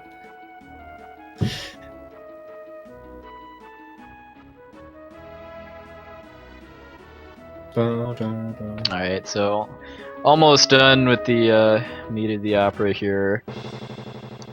And then we get to the action part where they have to go get to Ultros past some randomly moving rats. What's the optimal number of rats in Sketch these days? I think it's 3, but you can get 4 in order to learn sleep in that gear. Yeah, you need to do like an extra fight if you want to get through. And I think the extra fight is a bit faster. Because you'd like do use Ramu and Flash on a fight in the Magitech Factory. I think it comes down to personal preference, so I like doing 4. Like if you can get 4 3-rat fights, it's pretty good. I guess that would be another payoff to continuing seed manipulation past this point too, is like being able to guarantee getting the 5 Pipsqueak fight, which is the fastest possible fight in the Magitech Factory to win. Yeah, I've got notes on all the different possibilities for that. It's dependent on how many river battles you get in the second run, how many rat packs you get, and there's one battle that can be skipped if you take 2 extra steps in the lock scenario as well. So depending on if you get that or not. My steps are kind of weird, so I'll go with whatever. Yeah. Did you, But the reason this matters is primarily because of magic learning, because they there's some spell. I mean, it's a little more significant in this category just because they need to learn spells in a certain order to set up the sketch glitch later on.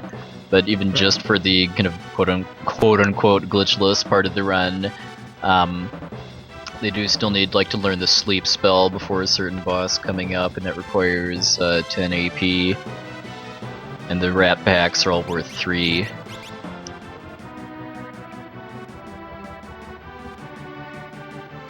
So they'll either need 4 rat packs or 3 plus an encounter in the Magitech Factory. Yeah, I usually go for 4 rat bats just because I don't want to forget to fight another encounter 5 minutes later. It also adds like a small amount of extra menuing. You have to swap Ramu back and forth.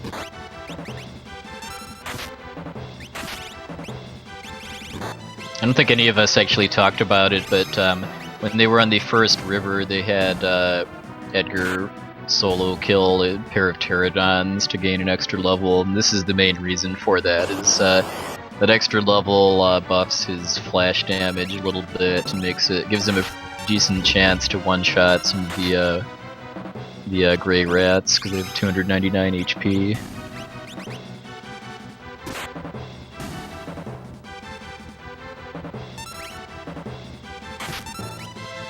So for the rats that we do fight, we ideally just want to get 3 of them. It is possible to get 5, and it's also possible to get pincered by them. So the worst possible thing that can happen here is a 5-rat pincer. The bad thing about 5 is that there's a good chance that they're also getting this. They can summon a second round of rats. Yeah, if all of the gray rats are dead and the tan one gets another turn, it'll repopulate all of the gray ones. That's why you want to solo target using Saban on targeting the yellow ones, just to prevent that.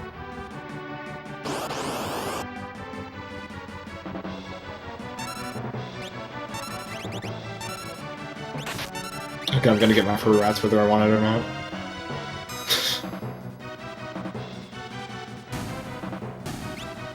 Yeah, kind of a rough fight on LCC's part, just because the flash. Because in this kind of situation, you actually kind of hope the flash doesn't kill one of the sewer rats, because if one of them is still alive, then you can kill the stunner, or I forgot what the yellow ones are called, and then mop up the last sewer rat.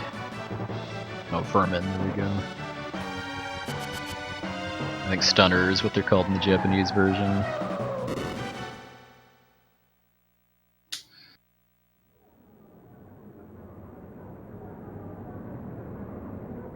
Alright, so after getting past the rats, then we have Ultros 2, which sadly, despite having really awesome music, is one of the easiest fights in the whole game, just because it's a natural side attack and Ultros is weak to fire.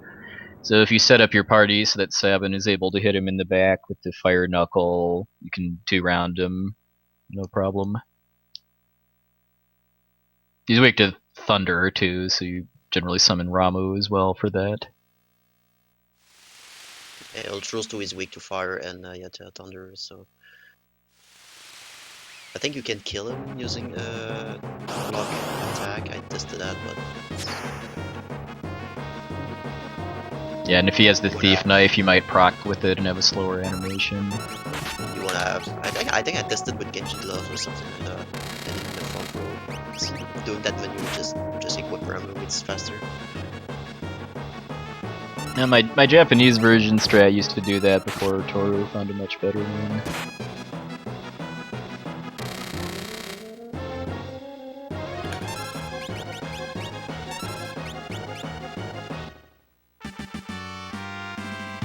Sadly, Luck died right before I was about to kick the fight, so I had to do another one. So I ended up doing all the rats. Oh, that sucks. Oh yeah, Satarak just mentioned something I was about to too. I mean, this is a really kind of weird fight too, if it actually continues past 2 rounds too, just because I think there's 4 different places where Ultros can appear on the battlefield, and every one of those has a separate hit point pool. So that's probably because like this version of Ultros actually has less HP than the first one you fought on the river. It has 2550 instead of 3000, and I think that's why. Just because in kind of a normal fight where you're not whacking him with the fire knuckle for like 600 to hit, you would move around a couple times and then kind of artificially have more HP. And he can do fun stuff like turn you into an imp too. And you will notice that Celeste is now back to her regular sprite, but she's still Q10 in the on her stats, and so it's just a costume. She still can't use commands or equip anything. She's still useless. Yeah, you'll see after the Ifrit and Shiva fight, if anybody dies, they'll, or not dies, but takes a bunch of damage, they'll heal them and neglect Celis completely because it's just a waste of your healing items. You would rather have her dead. Yeah. Something else with the opera that I actually didn't know until the first SNES Final Fantasy Relay 2 is that if you actually die to the rats, you don't actually game over. That counts as failing the opera. Yeah, it's pretty neat. They just drop you off right outside the opera and you can go back in and do the rats again. That's how you get transported back to the World of Balance in the J version as well. If you leave the rats alive and come back to the opera in the World of Ruin in the Japanese version, you can actually die to the rats. Then it will eject you, but in the World of Balance. Nice. Oh, yeah, I knew about that. Yeah, that's right. But Because I think in the English you version they can't do fixed that anything. by just despawning the rats after you finish the opera. Yeah, they fixed it.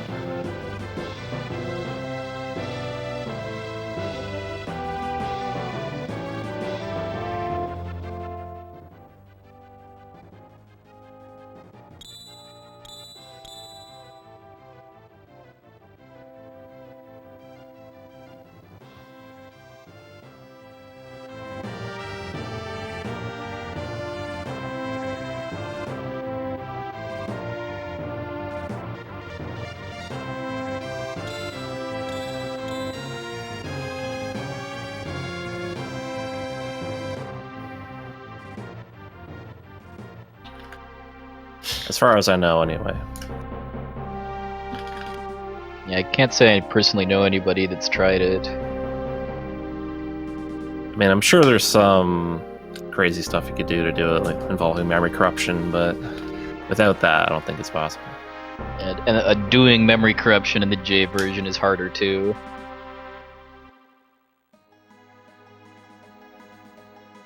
Because this sketch glitch that we've talked about a lot, although we're still about an hour away from actually doing. Back in the World of Balance, you don't really have a way of getting back to the World of Ruin. As far as I know, anyway. Yeah, I can't say I personally know anybody that's tried it. I mean, I'm sure there's some crazy stuff you could do to it, like involving memory corruption, but without that, I don't think it's possible.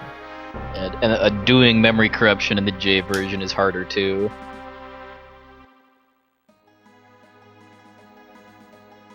Because this sketch glitch that we've talked about a lot, although we're still about an hour away from actually doing, is exclusive to the English version. It was a glitch that was introduced in localization for whatever reason. Kind of like all the various graphical glitches in Lufia 2.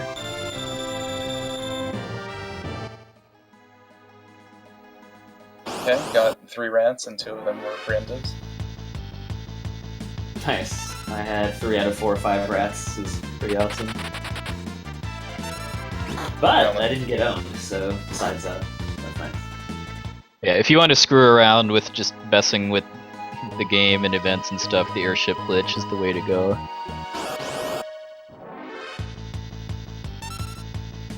So coming up is the Magic Factory. Oh, then the LCC is true. But what I like to do going on this walk, going to Vector, I try to steal wyverns in order to maybe have a chance to have running shoes. But that's a low steal, which can give you a lot of money. It's Dragoon boots you can steal from wyverns. It's 1 out of 8 to get it if you even succeed at the steal attempt. So it's generally something you would only go for if like Locke has super high ATB and so does somebody else. So you just go with the steal attempt and then use the smoke bomb.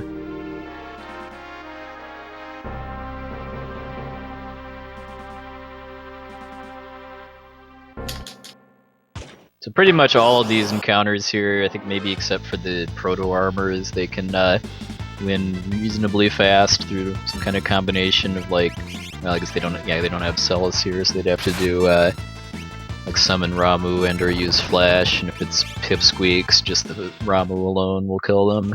And if they only got 3 rat battles, they'd need to do that to finish learning Sleep before number 24.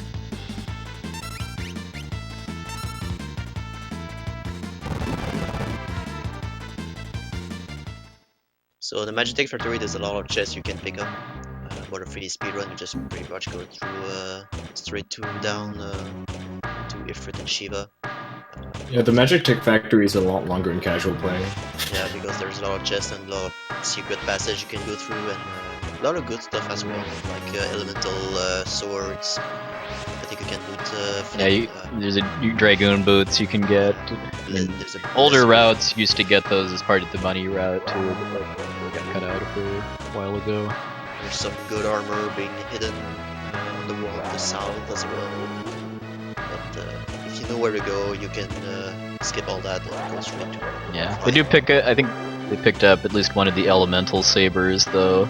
Yeah, Those are really nice. I mean, they're decent weapons for attacking, but they also raise the equipper's magic stat by 2, which helps with a lot of other stuff. You pick up the Thunderblade.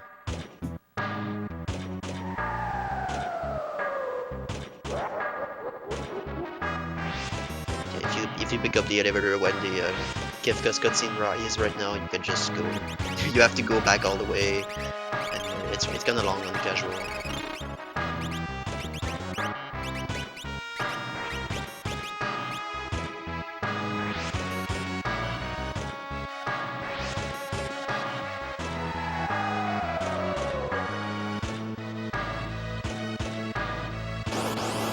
Gotta love after like 2.5 minutes of cutscenes, and then the game throws like an action trigger at you, and you just have to walk 2 steps and fucking sensor again. So if you're just mashing A and looking away, you'll lose a bunch of time.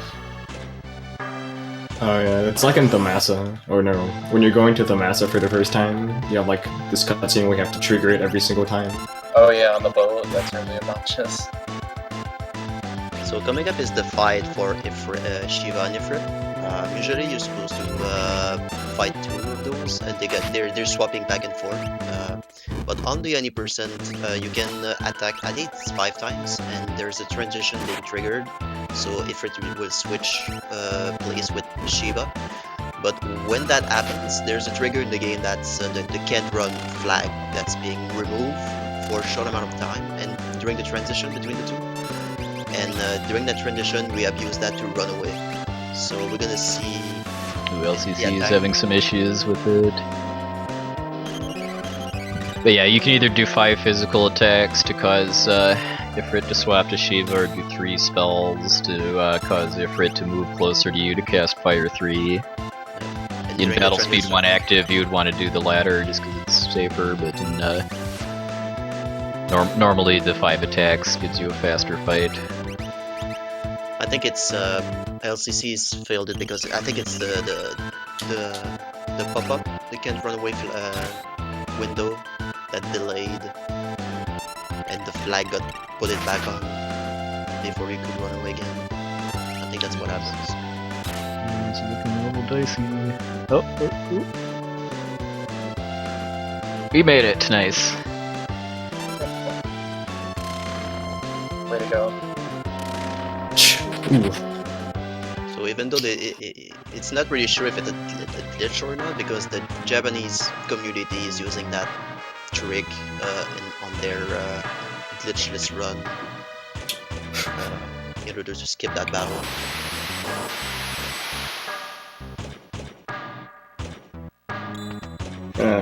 And they skip getting Ifrit because they don't have to.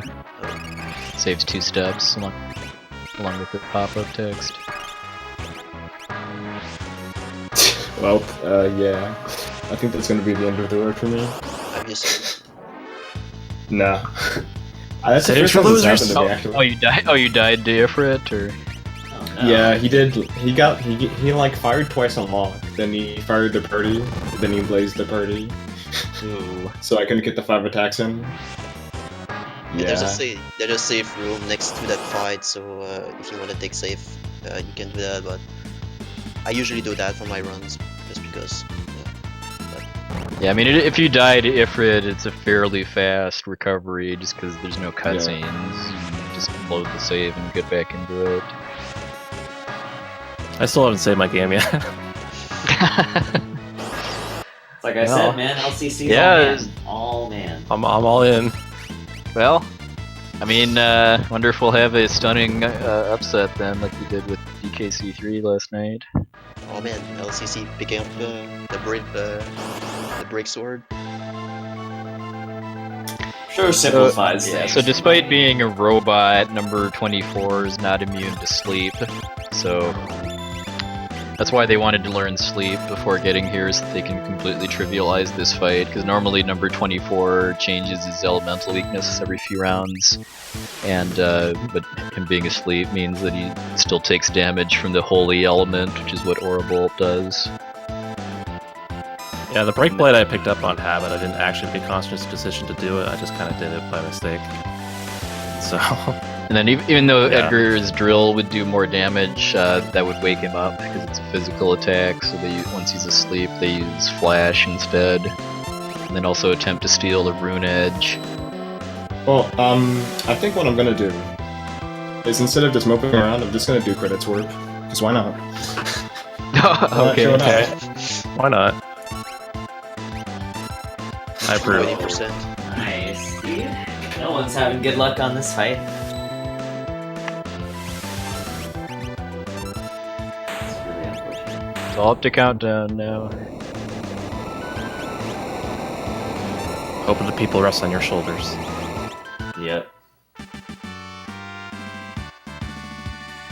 By all rights, I probably should have died, but I didn't. So, hooray!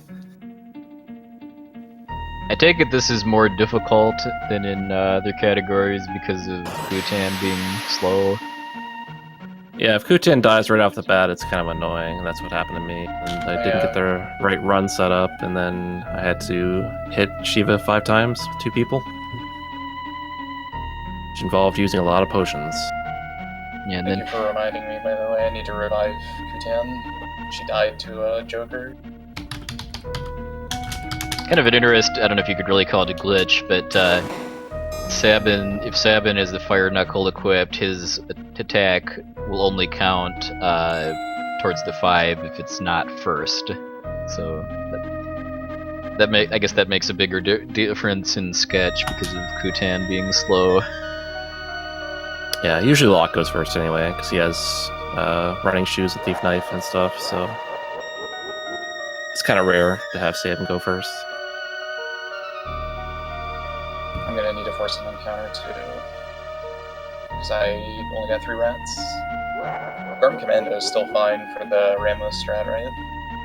You need Flash too, but you should still be able to one-round him.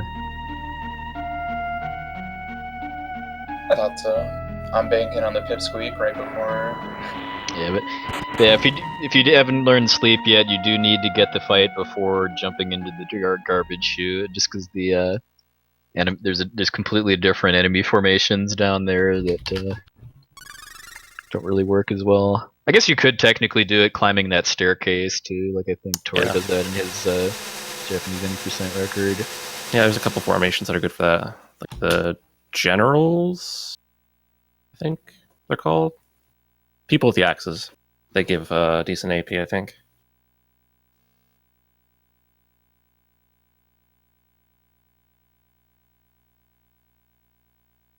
Alright, we did it.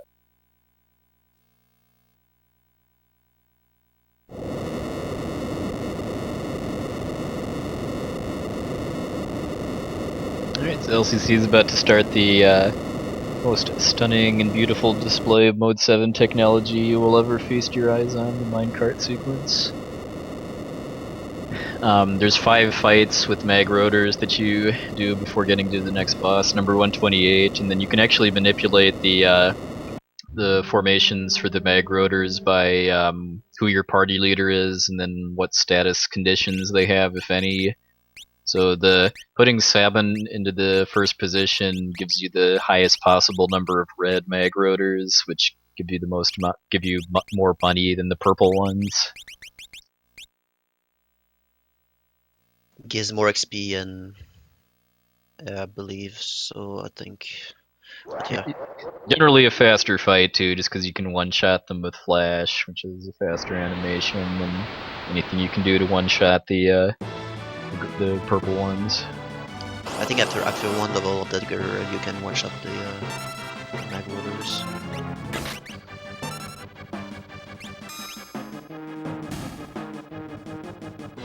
Oh, it's 7. I really wish I knew what happened there, but...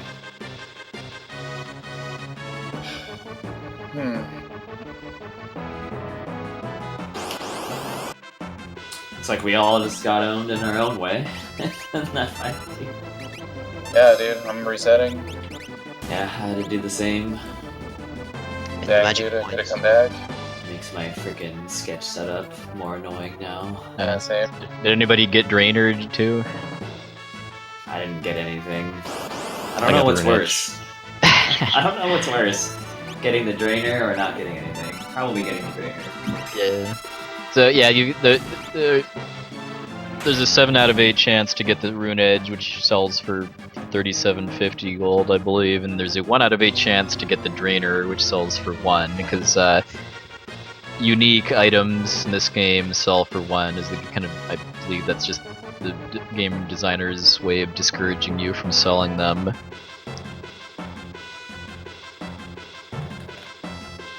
So stuff like elixirs and unique weapons are useless for selling. Yeah, Illumina and Admiral Weapon, stuff like that.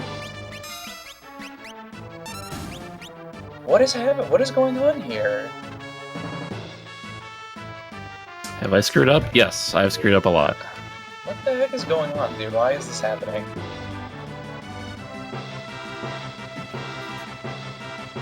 And the magic points you're getting from the marked card segment is also calculated for the magic route. Yeah, you get a pretty sizable number, assuming nobody dies. Which The shouldn't the happen. vector escape generally plays a decent role in your magic learning route for whatever it is. Okay, so you have number 128. He's going to be LCC is using the Shoat strat because number 128's arms are not immune to petrify, so he summons Shoat and petrified both of them. So doing that lets him then use Aura Bolts and then guaranteed that they hit number 128's body, whereas if you'd have done that before, it would have only had a 1 out of 3 chance to hit the body because you can't target blitzes. That also manipulates his AI so that his next turn he does haste on himself, and so he slows him just for safety because he can do some kind of dangerous stuff if he keeps getting turns like Atomic Ray. But if he's slowed now, then he's going to be dead before he can do anything else of consequence. Does it, for this particular setup, does it matter how much he red feasts? Is the range pretty generous? It does matter, yes. It can cause you to get an extra Aura Bolt that you don't want to do. The damage rolls combined with Red Feast, actually, it's kind of a tight thing, whether or not you get a super fast kill, or have to do one extra.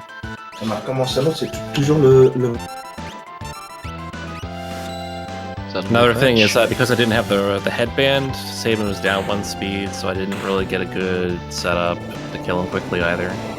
That's actually important for that fight too.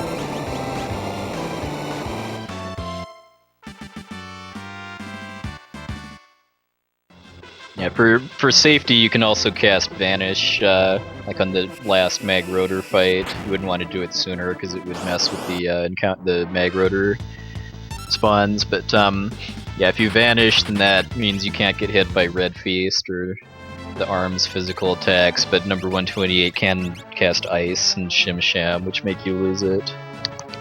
You can really do that on Sketch Preset because it's gonna screw up the magic routes, which is very difficult. Yeah, because you'd have to have Phantom equipped to do it.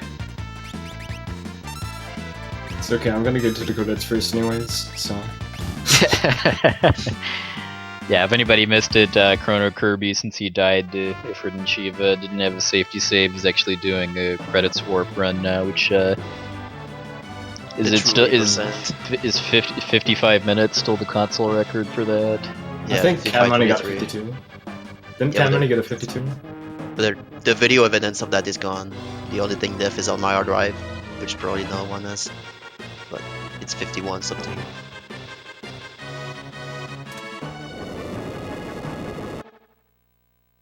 Classic. so then we cat have then we have the cranes here, which is the last kind of boss in this chunk of the game. This is our first battle that we have Setzer in, so it's our first opportunity to do Joker Doom manipulation. That's what happens if you get all 7s on the slots reels. It causes you to instantly win any battle within bosses. There's a few that it doesn't work on. And you're not meant to be able to use Joker Doom at will, but if you understand the mechanics behind it, you can manipulate that, because there's an RNG value that defines which slots combinations are possible.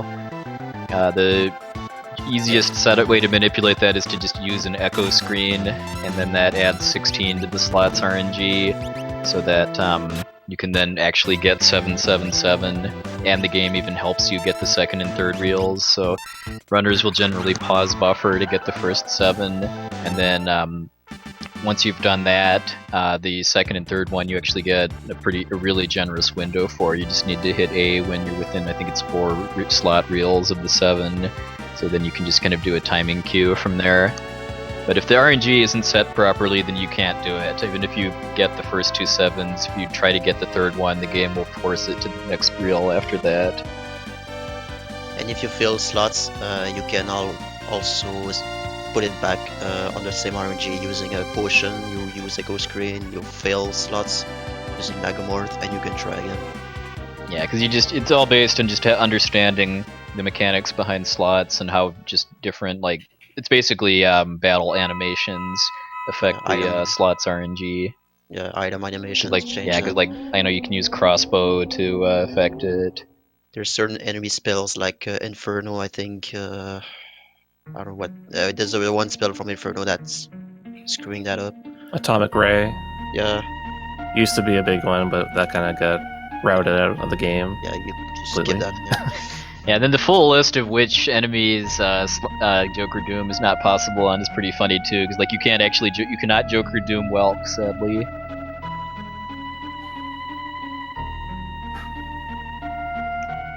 And then It's weird how they give statuses like that.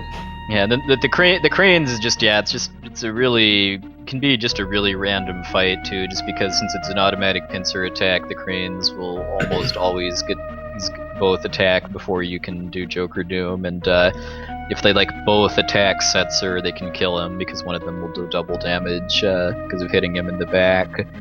And then if that happens, then there's some recovery you need to do, because like using a Phoenix down to revive him will change the slots RNG, so that'll change your setup from there.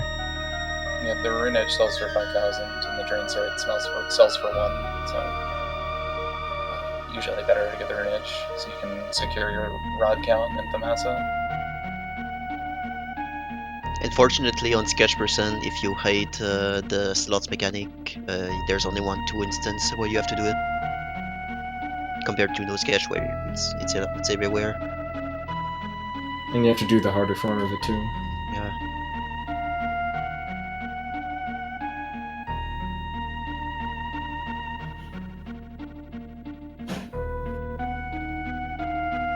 Alright, Crane's time for Bic. Insta Baby time for LCC.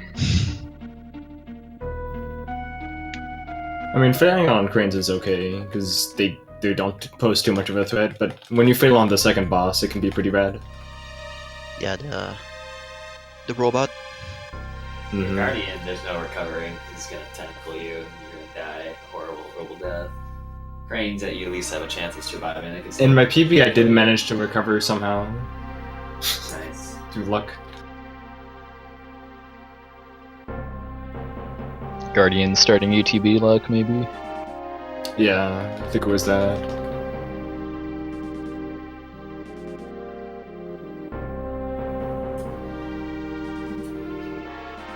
There's a little rest there, but we still got it. Yeah, there's for those certain battles I alluded to where Joker Doom just isn't possible, even no matter what the slots RNG is. There's actually there's a different and more difficult setup called Reverse Joker Doom, but we're not going to be seeing that in this category. Yeah, on Kefka Fight, you have to use that trick in order to kill the boss. even though we set the RNG correctly, we cannot kill Kefka using that rig, so we have to use reverse. Well, technically, you can kill Kefka with regular Joker Doom, but not the tiers. Oh, That's something I learned, like, I don't know, like a year or so ago, actually, is that regular, like, final Kefka is susceptible to regular Joker Doom, but the slots RNG never gets reset, so you'd have to track it through all of the tiers. Yeah, in most cases, it's not going to be lined up at all. In most cases. Yeah, although So- if you fail slots once but got it first try in all 3 tiers, it's lined up so that you just need to use a potion, and then you can do regular Joker Doom on Kefka. it's a lot easier. That's what I to just remember, mimic at least. twice. Yeah, I was more thinking Japanese version where you don't have go-go.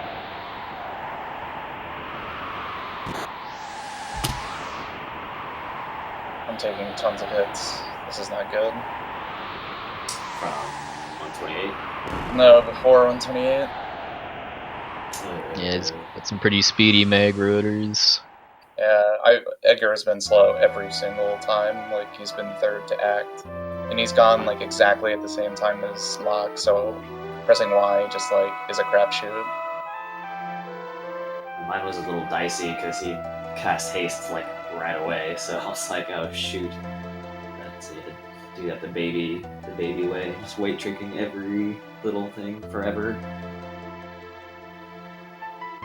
The funny thing about this cutscene is when you have an Esper flashing and you don't pick up Karen is flashing as well.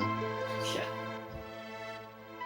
That's a fun part for the randomizer also. Because if anyone's Terra palette, they flash too. At least they used to.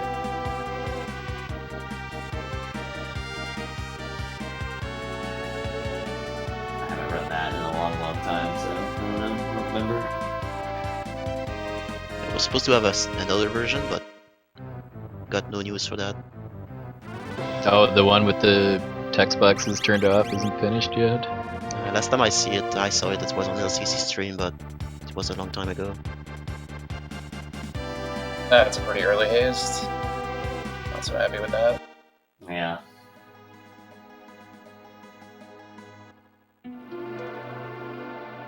Yeah, hopefully Countdown is able to kill him before he does Atomic Ray, because he's probably dead if he does.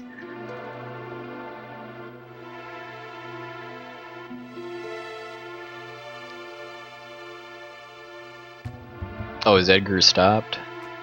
Or no, the arms are reviving.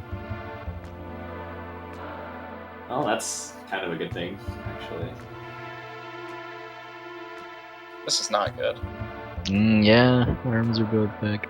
If you queue a blitz and then the arms revive, the target gets set when you queue the blitz. You'll definitely hit the body, but while the arms are respawning, they're still valid targets. We did it, boys. Nice.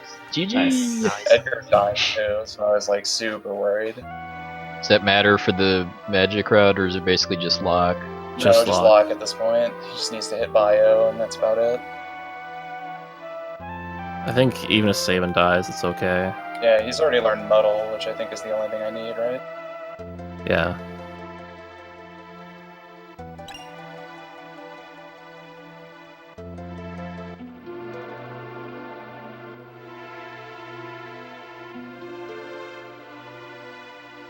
Dang. Wishing death upon someone's a little extreme, maybe? I think so, yeah. That's a little as far as when you'll want to actually start paying attention to CronoKirby's stream after he beats Vargas. I'd say like about 20 minutes after I beat Vargas. Let's say. Oh, yeah. Well, if you enjoy someone committing suicide over and over again, Yeah. maybe you Teach can his pay own. attention to them. I mean, I'll probably explain a little bit about Winter Colors, though I think Sabin knows more about that than I do. Yeah, maybe we can talk about that during Thamasa or something. But LCC is picking up Seraphim, which is going to be used for the learning the rest of the spells.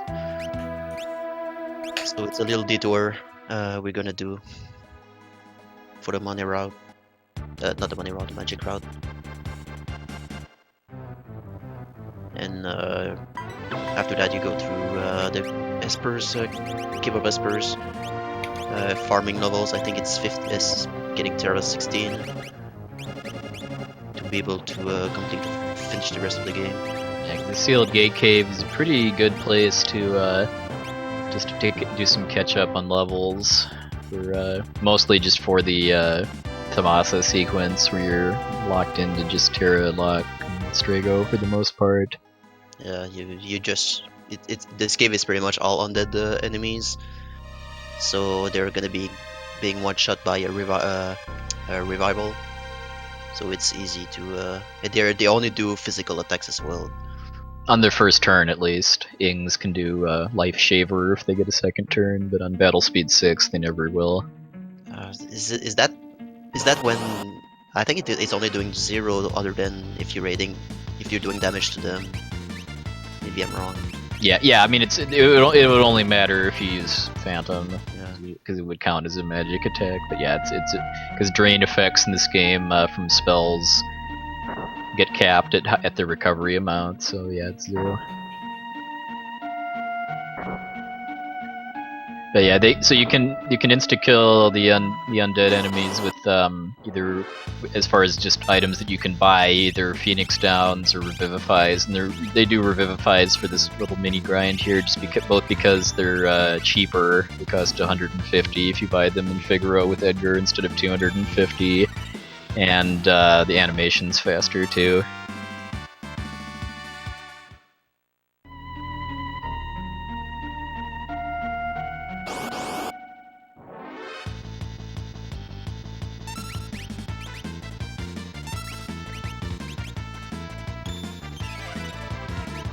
Since we don't really have to farm for extra encounters, we just basically just kill everything that we have in our path.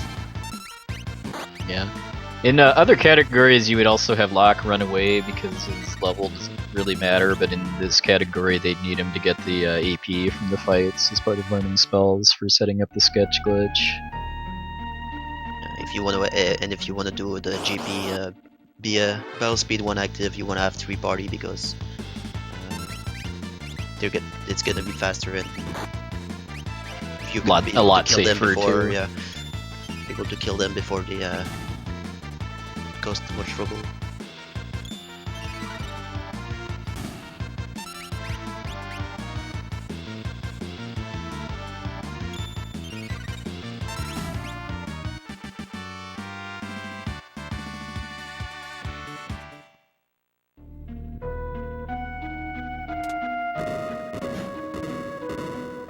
And in no sketch run, they would also, because they need to fight more battles to get more levels for Terra, they would also take a few detours to pick up stuff like the Tempest Sword and an Elixir, just because it's still that helps line up getting the right number of battles before getting to the end. But here, they don't need as many, so they just go straight to the end.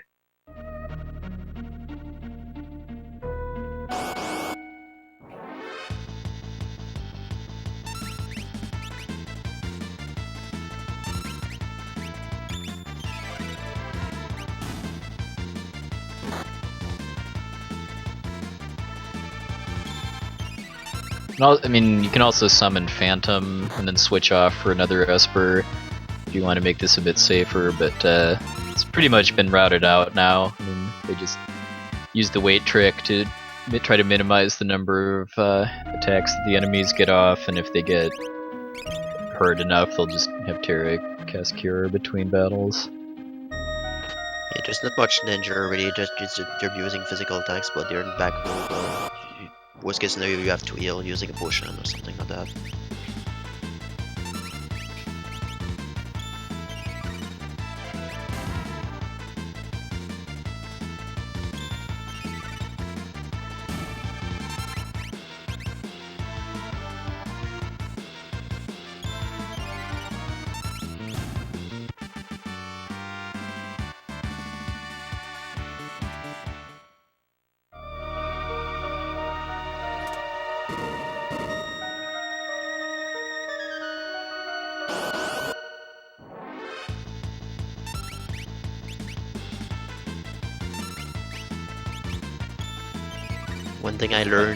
One thing I learned regarding this cave is you can steal poison rods from licks on this cave.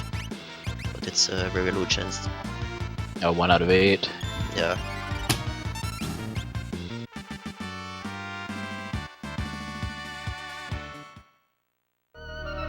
Which could have been good against tentacles.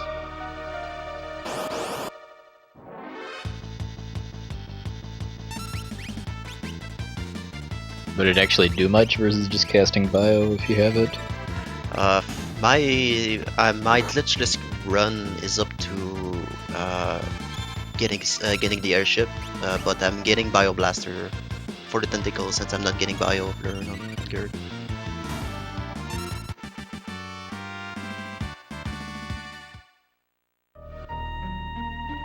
Is this run really gonna amp up for Naked Realm?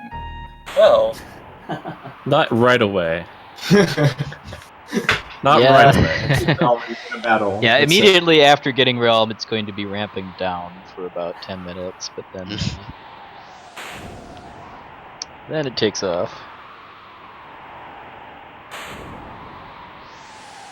Yeah, pretty much after the cutscene of Tamasa, it's where the game goes berserk. I'm gonna abuse some game mechanics. Mechanics. Yeah, Intended mechanics. or bad design, like Hey, it's the intended purpose of the goggles. They put them in the game for a reason. yeah, they do nothing. The goggles, they do nothing. except they do something. Doo-doo. You're about to see it. In like less than an hour, I believe.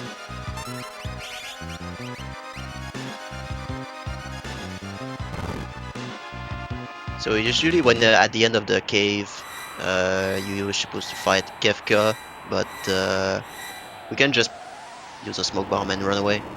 That It's works kind of it's interesting how that fight is programmed because it's not considered a boss as far as having the boss flag set where you just flat out can't run away, but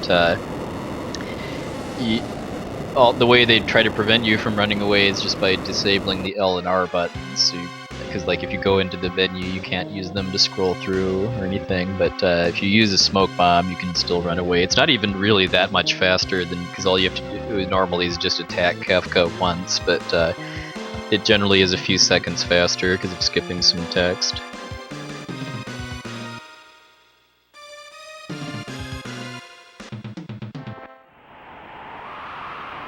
Is it like the same battle like on the Seven scenario, like you have, but it's reversed? Not exactly, no. The Saban scenario ones you just can't run from. It also have a can't run flag on them, which is kind of weird. They're both different, even though they're the same, quote unquote. Because if you actually try to use a warp stone or a smoke bomb in those fights, it doesn't actually let you run. Can you have a higher ATB if you put on battle speed 1 on lock?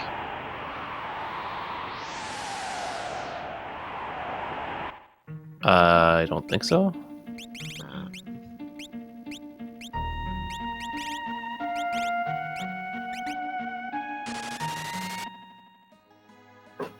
It's a back attack regardless. That's why his ATB is so low.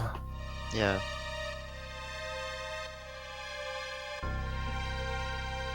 And after the cutscene of Kefka, you wanna use a warp stone to leave the cave. Usually there's a door opening at the bottom of the screen and that goes back to the first screen of the cave, but it's just faster to use a warp stone.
Oh man, Locke losing them levels. Yeah. Precious time, man.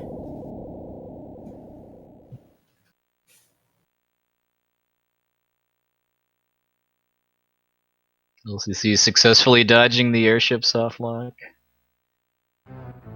Yes.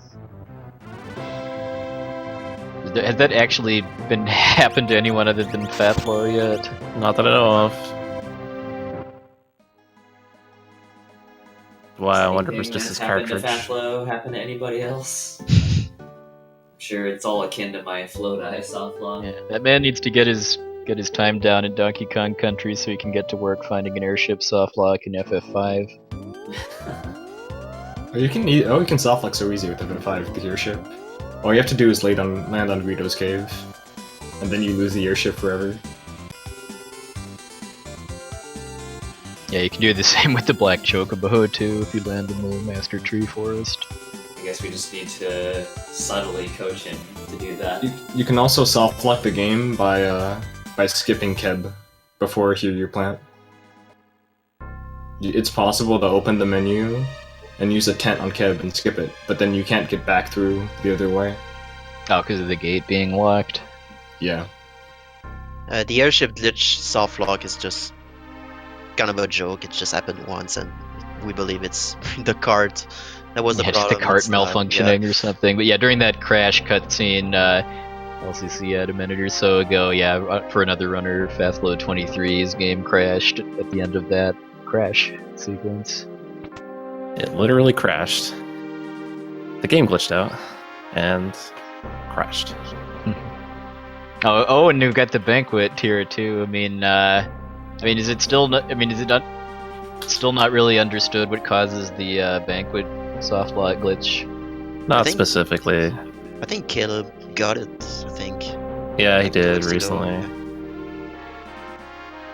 I mean, it kind of feels to me like your party formation affects it in some way, just because like every documented case of it has been in sketch runs.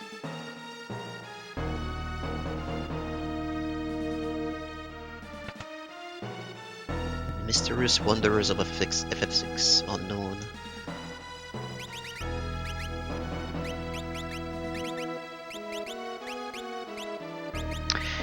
Alright, so for the banquet, you can manipulate the outcome and what kind of prizes and items you get by talking to soldiers and then how you trigger dialogue, but the route for any percent with sketch glitch, it actually doesn't matter.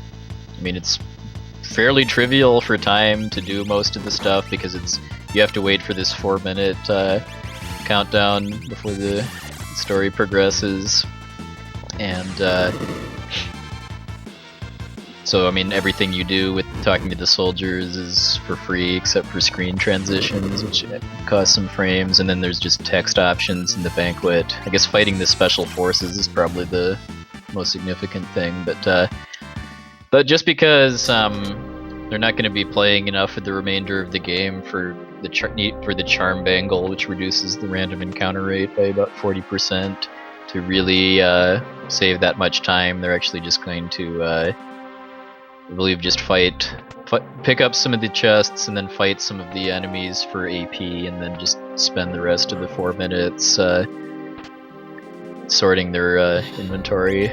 Yeah, most of the time you're gonna do there is picking up the X potion, which is gonna be required in order to basically one-shot the bosses later on. And also for inventory management, so you want to have the goggles on the correct slot on your inventory.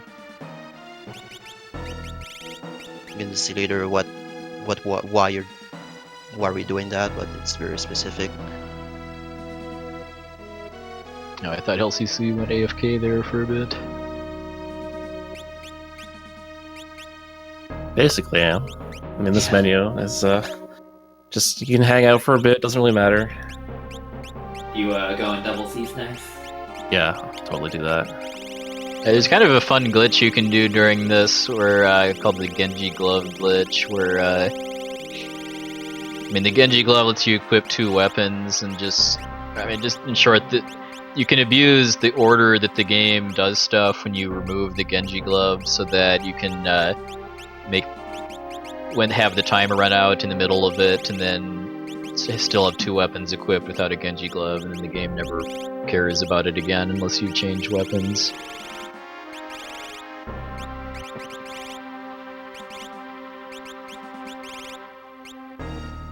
And you want to have the magic order on 3 as well.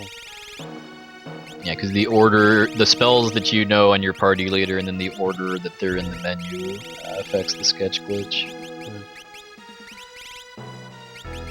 It all comes down to have remedy on slot 28 on lock.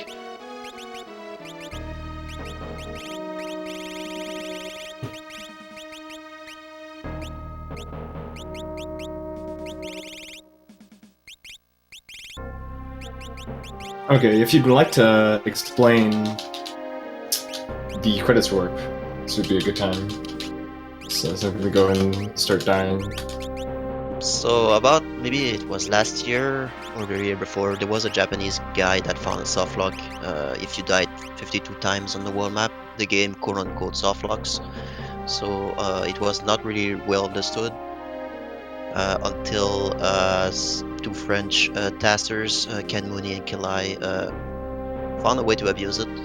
Basically, on the 52 death, basically when you die on the world map, there's a value in the game that stacks every time you game over, and that stacks goes up to 99 hexadecimal.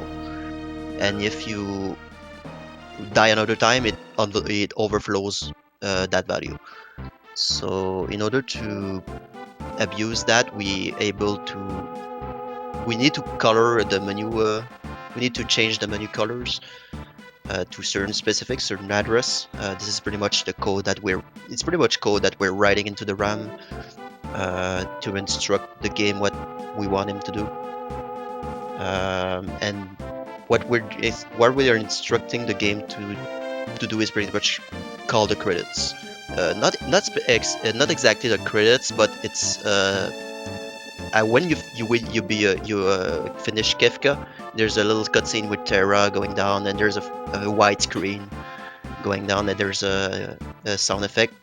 This is the events that needs to be triggered. You cannot warp the cutscene directly because it's gonna softlock, so we need to trigger the event before that. So this is what we're going to write the code for that event in the color menus. So on the 52 death, what the game is doing is there's a value in the game which is called a scanline values that's being manipulated by the number of party members you have in your party members you have, and the inputs you are doing on your controller. So the task setup is using 1, but it's frame perfect, so it's not able to do it. We're not able to do it on RTA, but Cad Mooney found a way to do it on RTA using a different setup, which is what we're doing. And on the 52, you basically do some inputs, and the game will load the code that we have on the color menus, and it's gonna call the credits that way. That's the basic idea of it.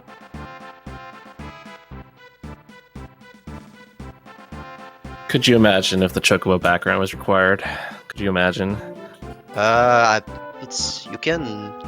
Pretty much sure you can have the Chocobo background. I'm pretty sure. One thing I do know about this too is that the main reason why this was never discovered before, even though it's just based on dying a lot, is because the memory stack that you're overflowing with 52 game overs gets reset if you enter a town or dungeon or something, so all of these deaths have to happen on the overworld without you doing anything else. Yeah, you have to pretty much intentionally do it. Like, you're not going to do that by accident. Yeah, hopefully. I think it's a failed programming, because when you die, they're getting a stack. They're supposed to only have 1 stack added, and that stack is being removed when you finish the game over. But they're You also can't reset in the middle of this too. I mean, you're also kind of abusing the fact that if you game over in this game, it'll send you back to your last save file, but retains some of your data, like your levels and this stack that we're overflowing. That glitch will happen if the programmers didn't have 2 stacks, but they did. But then again, having dying 52 times on the overworld, on the overworld, it's gonna it's gonna get kind of a miracle this trick is working actually. Yeah, so like the TAS, I think, does this in like the Figaro Desert or so, and it's about like 20 minutes faster because it just does it there instead of going through Mount Colts. But like the Savin said, that setup for it is frame perfect after you've died 52 times. Yeah, the task setup is very, very different than we have around here. The task setup requires a perfect step. It requires 776 steps, I think, and require specific items in your inventory. Only one party member, which is gonna be Terra, and certain color menus as well, because the code that the game is gonna load, it's gonna load from the steps. That's very specific. The task is very different from RT, but then again, it's frame perfect. So in other words, free world record. Yeah. Oh yeah.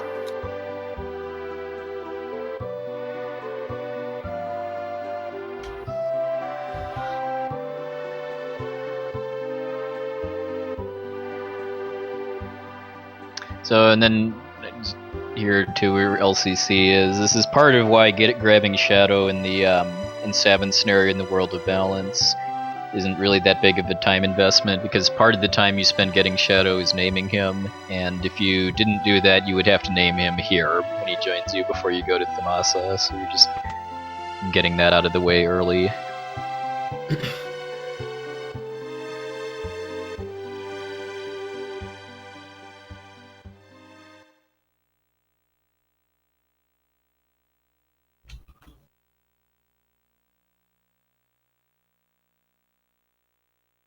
Yeah, unfortunately, we're coming up to kind of the slow-paced part of the run, just because Thamasa just has a lot of cutscenes, a lot of walking around, not really a whole lot going on, with the exception of the Burning House and then the Esper Mountains.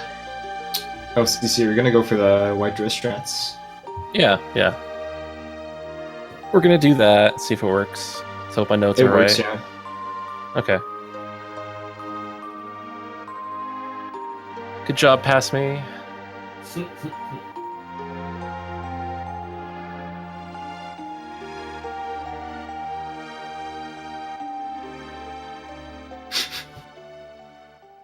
Lin Wan raises an excellent point. 2 runs for the price of 1. 2 categories.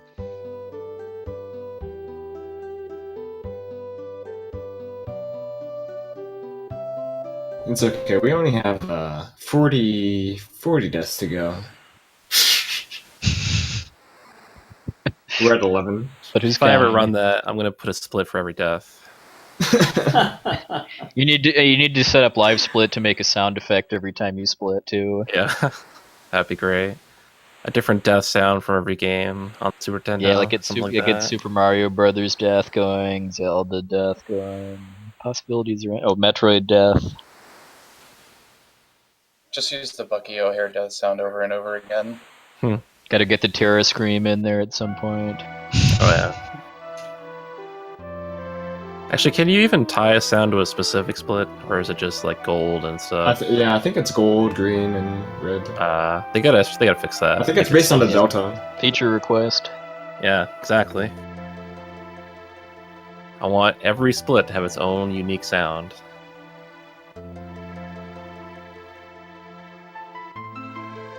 Yo, Cubert death be good.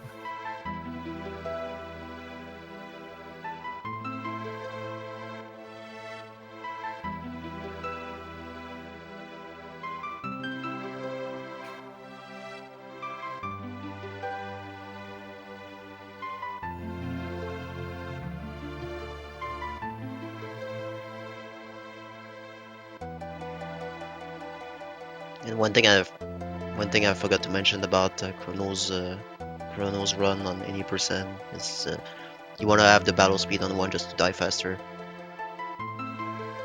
and have his equipment removed. Yeah, and then run down his HP enough before leaving Mount Colt so that he'll die in one hit. But without dying in process of setting it up. Yeah. Saderic makes a good point. I could definitely do that.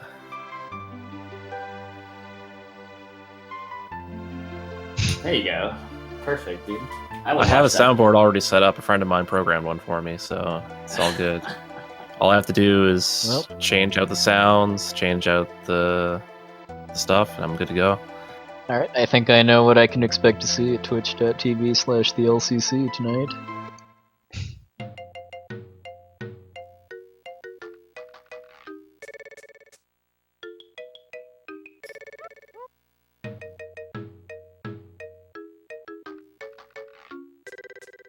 You die at the banquet, you die in real life.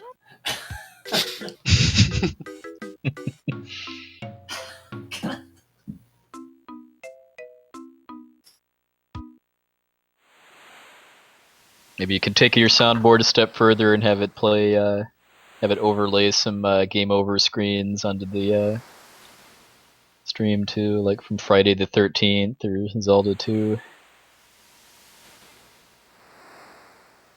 Symphony of the Night, maybe. That'd be a good one. The bones. Let us go out this evening for pleasure. A fission mailed at some point.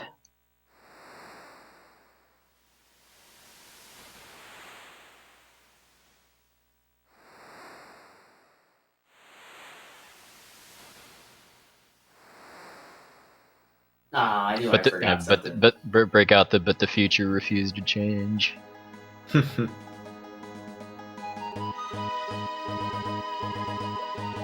didn't even look at how far I was toward Remedy. Dang.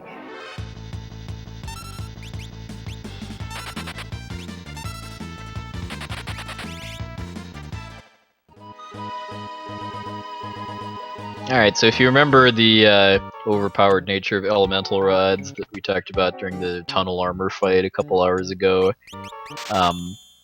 Tamasa is your first chance to buy them. They cost 3,000 gold each, so that's a big part of the money route for this part of the run, is picking up enough stuff in like the Magitech factory and elsewhere to be able to sell to afford enough rods to meet your needs. I think you need 6, though I think everyone buys 7. Be able to use it. Use one rod very late in the game. Yeah, you use one on the flame. You use one on flame, 5 on Orthros, and you can use one for the final fight. Yeah. Too. But you could just use the flame shield there. So. Or just reverse or Jokadoon. But that's slow.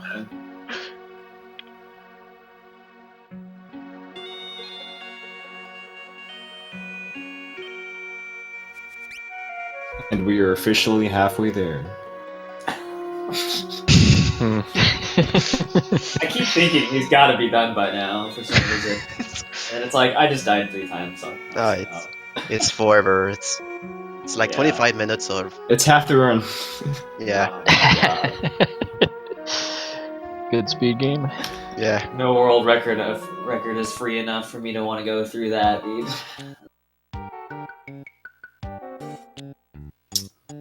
FF6 credits warp turning.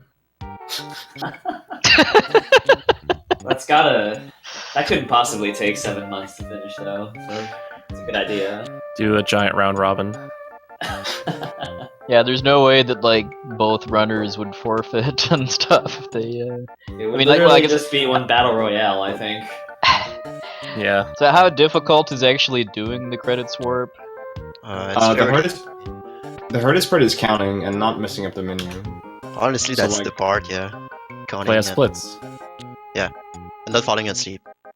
Yeah, that's hard too. I guess. Like if you mess up the window colors, it's pretty bad. You can do that on 1.1 and 1.0 US as well. Nice.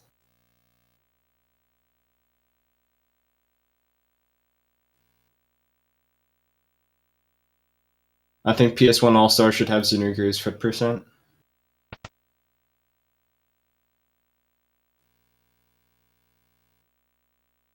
Yeah, best part about PS1 All-Star is if it's complete enough, it would last until the next one starts.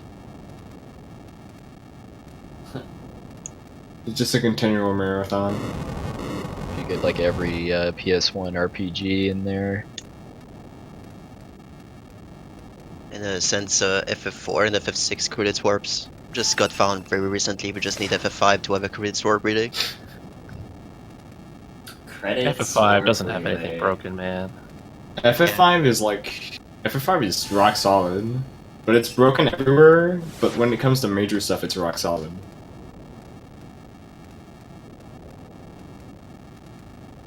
So far. So far, yeah. I mean, there hasn't been a lot as much interest as like FF6. Well, I think it's just, a lot of that is just people outside of Japan don't have as much nostalgia for the FF5 as for 4 and 6. Yeah. FF5 is quite the interesting speed game, but we'll Yeah, see we'll that be, for another day. yeah, when is the 5 race again? Next Saturday, And a week from now. yeah, it'll be CronoKirby and Swed7 doing a race of that. Alright, so here we've got the burning house where we actually get to play the game again after a lot of cutscenes in Tamasa.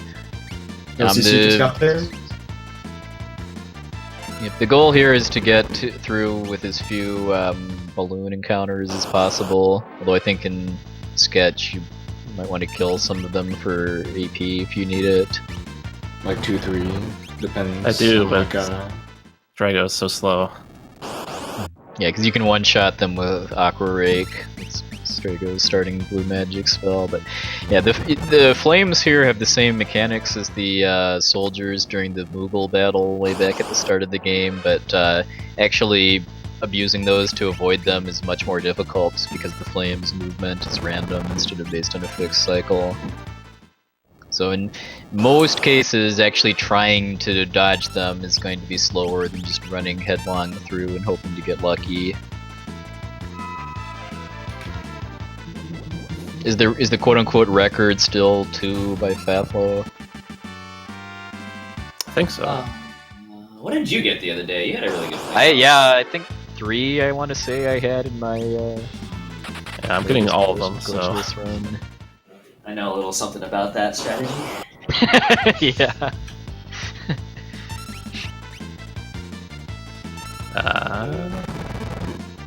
If you take the right doors, these last rooms, there's rooms that have free rods in them. You generally get in other categories, but in this one you can just manage your buddy to be able to just buy all of the rods you need and then save a few seconds in the house.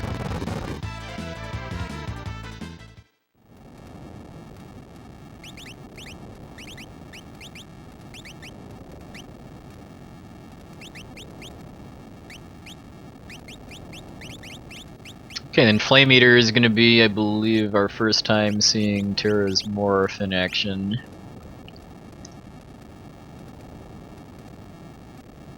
Yeah, you need to, I think without using morph, you won't be able to do enough damage in order to one-shot the boss. Because Flame Eater has 8400 HP, and if Terra's gained a few levels from like the Sealed Gate Cave and has the right equipment and morphs, which doubles her magic attack and defense, then she can one-shot it with an ice rod, because rods ignore magic defense and do highest possible damage. So with the right setup, it's a guaranteed kill.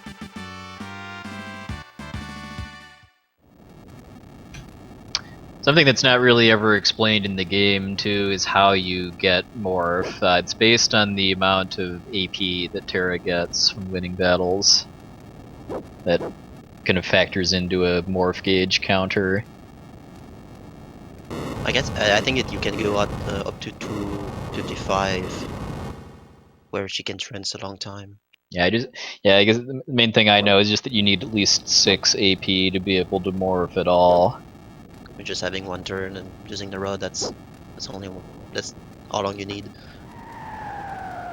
Another thing I didn't know until I started speedrunning this game too is that the morph counter decreases at half speed in the World of Ruin.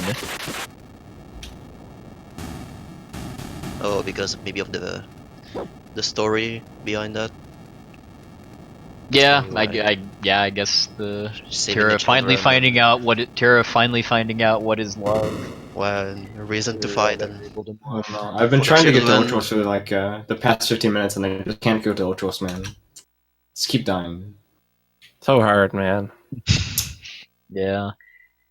He's trying to manipulate dodging that returner soft lock. May look kind of tedious, but it's worth it. Definitely worth it.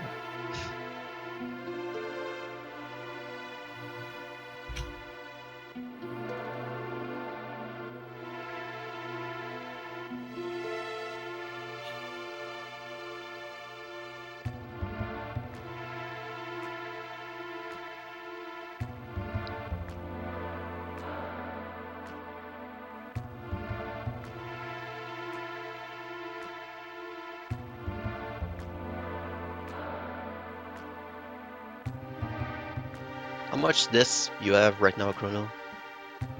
48. Okay. Oh, baby. Oh man, we'll record This is it. pace.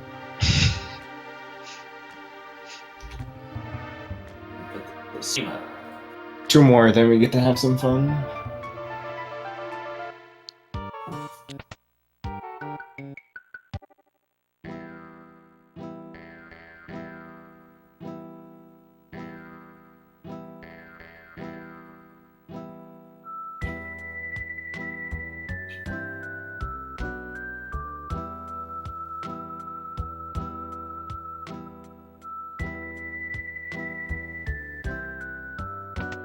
Do you morph on Ultros 3 in this route too? Yes. Okay, so part of setting that up, they were doing the wait trick during Flame Eater's death animation, because if they just stayed out, then Terra would lose all of her morph power, but hovering in the menu lets them preserve a decent Okay. chunk of it, along with the 4 AP you get from the Flame Eater fight. Here we go. Good luck.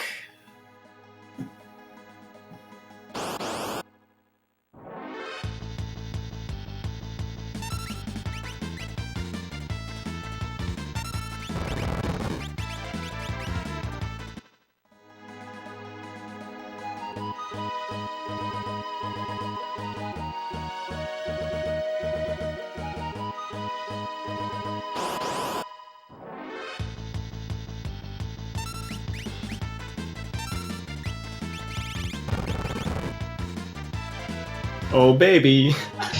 Did you do it? I'm not watching. Ooh, we got Watch it. whiteout. I'm watching. GG. Oh, Alright. he won. Congrats on winning the video game. What a comeback. Yeah. The century, dude. A stunning turn of Shit. events. God CronoKirby Can't believe dies it. and then proceeds to win the race by like half an hour.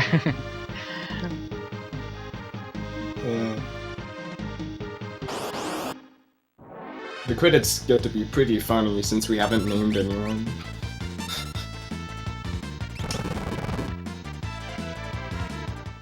This is where I retired from this game because I couldn't beat a guy who died.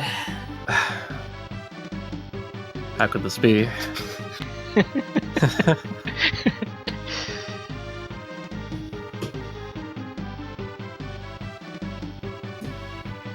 So it's definitely slower to rename Strago and Realm, right?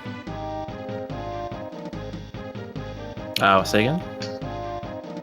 It's definitely slower to rename Strago and Realm, isn't it? Probably. Yeah, I think this is also like the only recorded word record for a true any percent. I think it beat 7 by like 30 seconds. So, Yeah, my run is pretty much just a concept. It was not a serious run really because I was pausing and thinking along the way. yeah, the menuing was still pretty bad. So, this is beatable by at least a minute, maybe 2. And for anyone curious, very little has actually been done with the routing and running of that category at the moment. Yeah, like I'm pretty sure there's a better seed you could do for that type of run that like just gives you better battles and nourish and the dungeons you actually play through than 244. Yeah, like it hasn't been run very much, basically. I just Mostly did one because there's not run a lot of and, interest, but yeah. Alright. So then for the Ultros 3 battle here, goal here is to kill Ultros either without having to use Sketch, which which is random whether it works or not, and before Ultros buffs himself, which I think he does on the first turn he gets after Realm appears, and it's below a certain HP value. It's pretty consistent though, as long as you have your party set up in the right order to minimize the number of times you have to pass turns. Why not relax for a spell? Get it? Spell? I get it. Can also try to steal a white cape, but I don't believe they need it in Sketch. Nope. Not at all. In fact, after the mountain, then there's no more encounters except the ones you sketch it.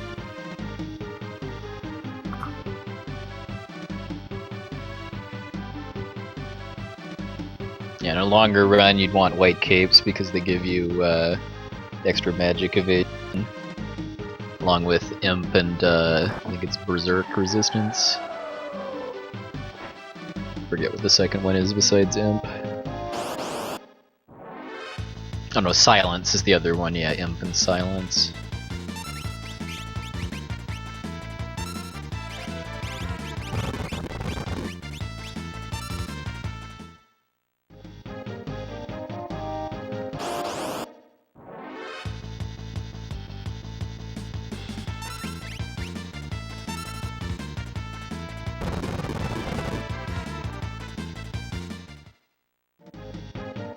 Yeah, it's a shame that I died, but I guess I still got to show this off, which is pretty neat. And it lined up pretty nicely with the Masa too. Yeah, it's clearly all planned. there's nothing much going on Tamasa anyway. The Maz is just as long as the ending.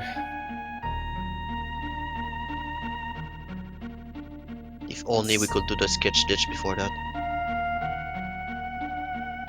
The problem is that theoretically you could probably find a way to warp off the enemies between Ultros 3 and that cutscene, but you need to put the airship at the right spot. Otherwise, you can't do anything once you get to Order Room.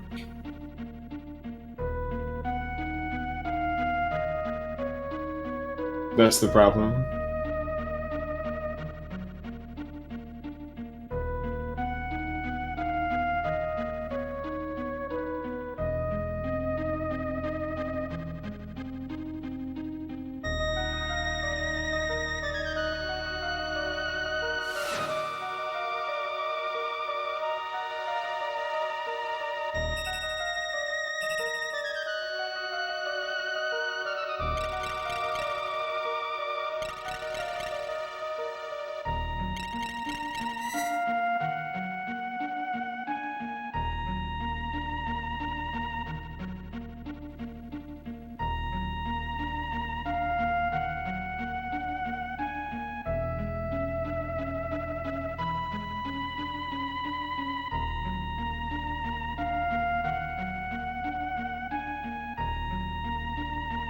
Ooh, interesting. An interesting turn of events that was. But in theory, it's not really an ace category for the 52. True ace will be I think there's an ace called the Shadow Credit Warp glitch that some people found on JP. That's an ace, but the 52 is not really an ace. Is that the one where you're like using the equipment glitch to attack with a turbo ether or something? Yeah, I don't know the specifics, but they have to name different people certain things, and then that will point it towards certain instructions and allow you to actually code something. I've seen two set up. I think I saw one on the floating continent and one on the Shadow Cave, or the Velk Cave on the Willow Run. I saw 2 setups of that. Yeah, then that obviously got obsoleted by killing yourself 52 times, but hey, it's cool still.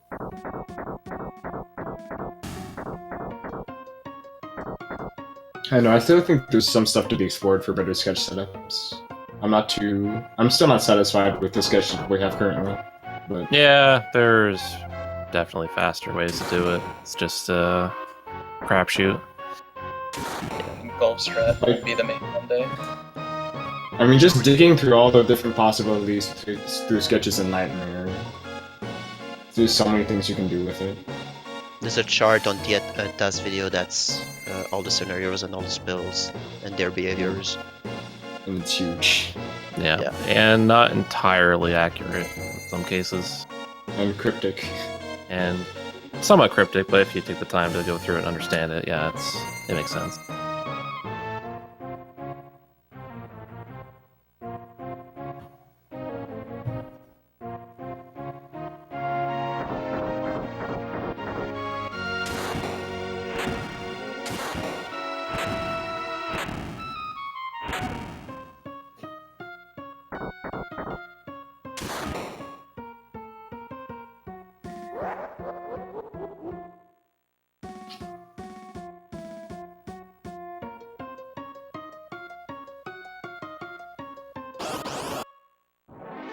Oh yeah, that's right. It was based on the battle timer that allowed you to do it. I think, yeah, that was great.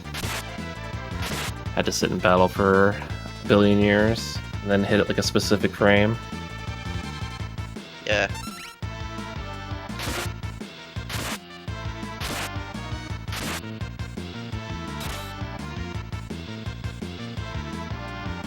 So on the Kefka fight with Leo, you don't. Well, actually, it's faster to just fight and instead of shocking, unfortunately. Yeah, he shares the same Bannon's character slot shares the same one as Leo, so I left him in the front earlier in the run, which actually transfers over to this fight. Yeah, and I've seen people use Thunder Rods on this fight to speed it up too. Yeah, the problem with doing that is the actual shopping takes longer than the amount of time it saves in the fight, so stop doing that. You can get the rods from the flame house. Will work. You can get rods from Flamehouse, you can get extra items to sell to get more money to buy rods, but so how many it's rods not would worth you it. use on Kefka? 4, I think. Oh yeah, it's like so many. And the amount of time it saves isn't really that great, so you need so many go anyways. It's like 12,000. It's a ton. yeah. Selling takes longer than you think. That's something that always just surprises me too, that as glitchy and broken as this game is, there isn't really just like a quick and easy way to get a lot of money free like you can in FF4 and 5. Yeah. Because if you could Aside just, from in just this a game sketch you can glitch. just like, yeah, I mean yeah, you can use, I mean yeah, you can use Obviously. the sketch glitch, but I wouldn't really call that like quick Nah, and it's not really a easy. money glitch. And that's like also like near the end of the sketch run anyways. So like if a fiber you can get infinite money like 1/3 of the way in.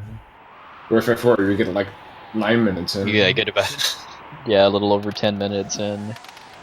Yeah, I try to explore the views for the money on the flow, because when you optimize a party member, and for example you optimize that you have a shield, but there's no shield to wake up on that part, it's gonna underflow an empty slot, so it's gonna be empty times 255 on the inventory. But I wasn't able to find an abuse for that. Apparently Countdown loves Strago now instead of FF6. Well, spoiler alert. And the background for this cutscene is kind of weird actually, because of the shenanigans we do.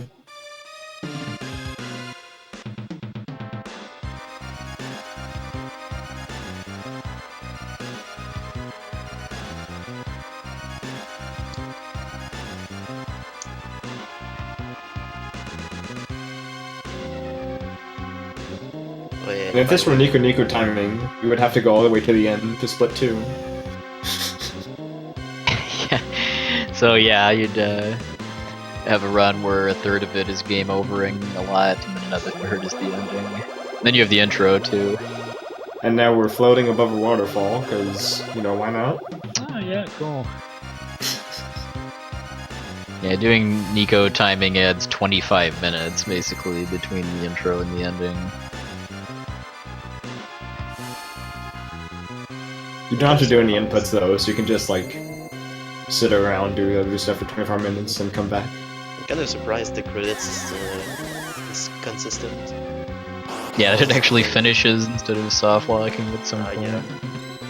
Because it soft locks in Sketch Timeline. Yeah, because the game never actually loads the wall of run. Oh, and it does in Credits Warp? Apparently. Okay. I don't quite understand fully the new setup.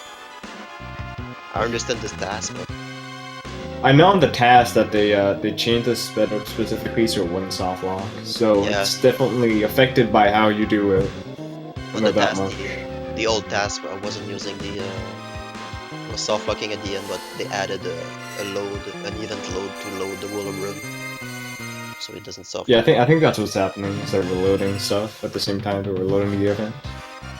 'Cause I'm not sure if you on sketch percent, if you go to I don't know the town, but the town that's being soft locked at on the using the airship. Kolingen. Look on Chrono's setup, it doesn't have the Magitech, so it's not 100% consistent. Like on my run, I had the Magitech Sprite instead of Terra, and Rory extra life had that as well. Maybe there's simulator differences.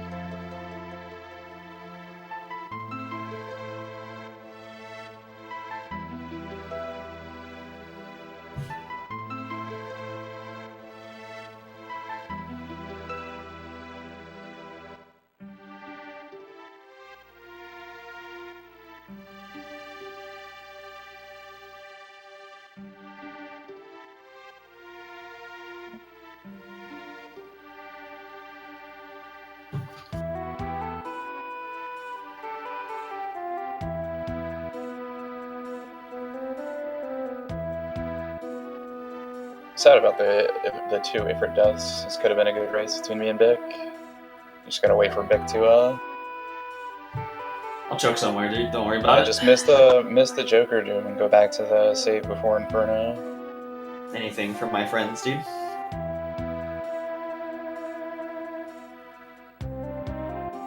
Don't think about me, man. Think about the viewers. I did. I suplexed. That's right. You did. You're a man of the people. For the fans.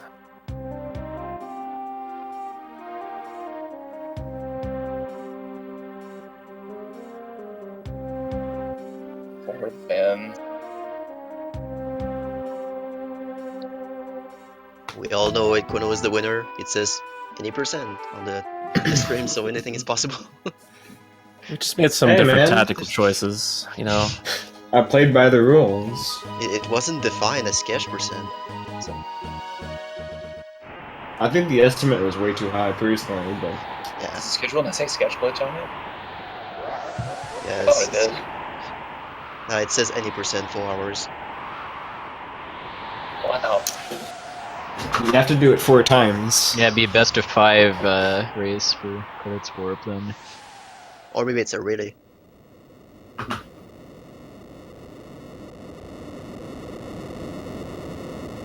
So we almost done with Tema do 7, Credits since- Warp 4, Credits Warp 6, and Debug Room 7 maybe. Yeah. So we're almost done with Tomasa's cutscenes. On the LCC stream at least. 520 deaths, just like 960 exits. Let's make it happen. Can I get the SGDQ pitch going? 1 person for every death. That'd be great. Yeah. Bring Let the it go RPG off. community. Bring the RPG community together for one. All right, race. hold right. Okay, you died. Okay, you hold right. Okay. Really, all the tech is going to be passing the controller optimally at that point. Along with pressing A to close the death screen. You can hold it, but you have to basically switch the controller while still holding A. You have to do some interesting stuff, I think. But I mean, I don't know. One day I want to see the Final Fantasy credits work relay. That'd be pretty interesting. You need to work on 5, Yeah, if only. Then fortunately. we could do like, because that would only be like what? Let's see, 2 hours. 2, 3. Well, it'd be 3 hours Uh, for FF4, FF6. I mean, yeah, it'd be 3 hours for FF4, FF6, and then you have an extra like 20 minutes for FF3 and FF1. I think if FF2 credits work can be done in RTA, it'd be like 30 minutes. So that'd be like 4 hours, and then FF5, of course. So, alright, so we're done with cutscenes on the LCC's part, so what is going to do is gonna travel to the Triangle Island on the north. This island is it's very particular because it has an enemy packs that we want in order to trigger the sketch glitch and in order to warp to the water room. So what it's going to manipulate the next encounter he's gonna get, and he's gonna farm encounters on the forest, since forest has a higher threat value than going on the open field, or maybe it doesn't. So what he's going to do is going to do specific spells and items on in order to basically manipulate the RAM inside. So in order to do a sketch, it's gonna do the behavior that we want, and the sketch can be manipulated using MP restoration items, imp status, and I think that's it. Green cherries. That part does that do anything itself, or is that just that you can do imp again? Yeah, actually it does. It changes his flag for whether or not he can cast certain spells. And so the way it works is that essentially the game, when you catch sketch and miss, the game looks in weird places to find the enemy ID and does weird stuff depending on whether or not you can cast the spell that it's looking at. And it looks at the previous history. So basically you set it up so that you have a nice history of, let's say, 0s and 1s, essentially. And setting that up will give different results depending on what spell you have. And the sketch glitch only works on North American 1.0 version of the game too. There was like this glitch, which is kind of significant enough if you get it without just randomly without knowing what you're doing. That Nintendo actually did a second run of the game that fixed it, and it also doesn't work in the Japanese version because it's kind of notorious that the sketch glitch can corrupt the SRAM and the cartridge badly enough that it makes it impossible to play the game. So the first sketch is actually to have on the slot 256 on the inventory the Moogle charms. On this game, there's actually on JP there's a glitch called the equip anything glitch, where you can equip an item in the 256 slot on the inventory. And when you optimize a party member that doesn't have a shield, for example, Celeste doesn't have a shield, but you optimize, you don't have a shield in your inventory, it's going to equip anything that's going to be on the slot 256. But on the OS version, that slot has been blocked from out of reach of the UI. So, but the slot is still there in the RAM, so we're able to put the Moogle charm in that slot using the sketch glitch. So what LCC is going to do is going to optimize the three party members, and it's going to equip the Moogle charms, which basically removes all encounters from now on the Kefka's Tower. So it's going to be able to go through the Kefka's Tower without any encounter. Yeah, because like you said, in the Japanese version, you have a lot more options to use that glitch for. It makes running the Japanese version a very, very different kind of run from English because of all the different things you can do with that glitch. But But in the English version, yeah, the glitch is still there. It's just, I mean, you can't use it without doing memory corruption because the 256 slot is inaccessible outside of memory corruption. So this sketch is the more important one.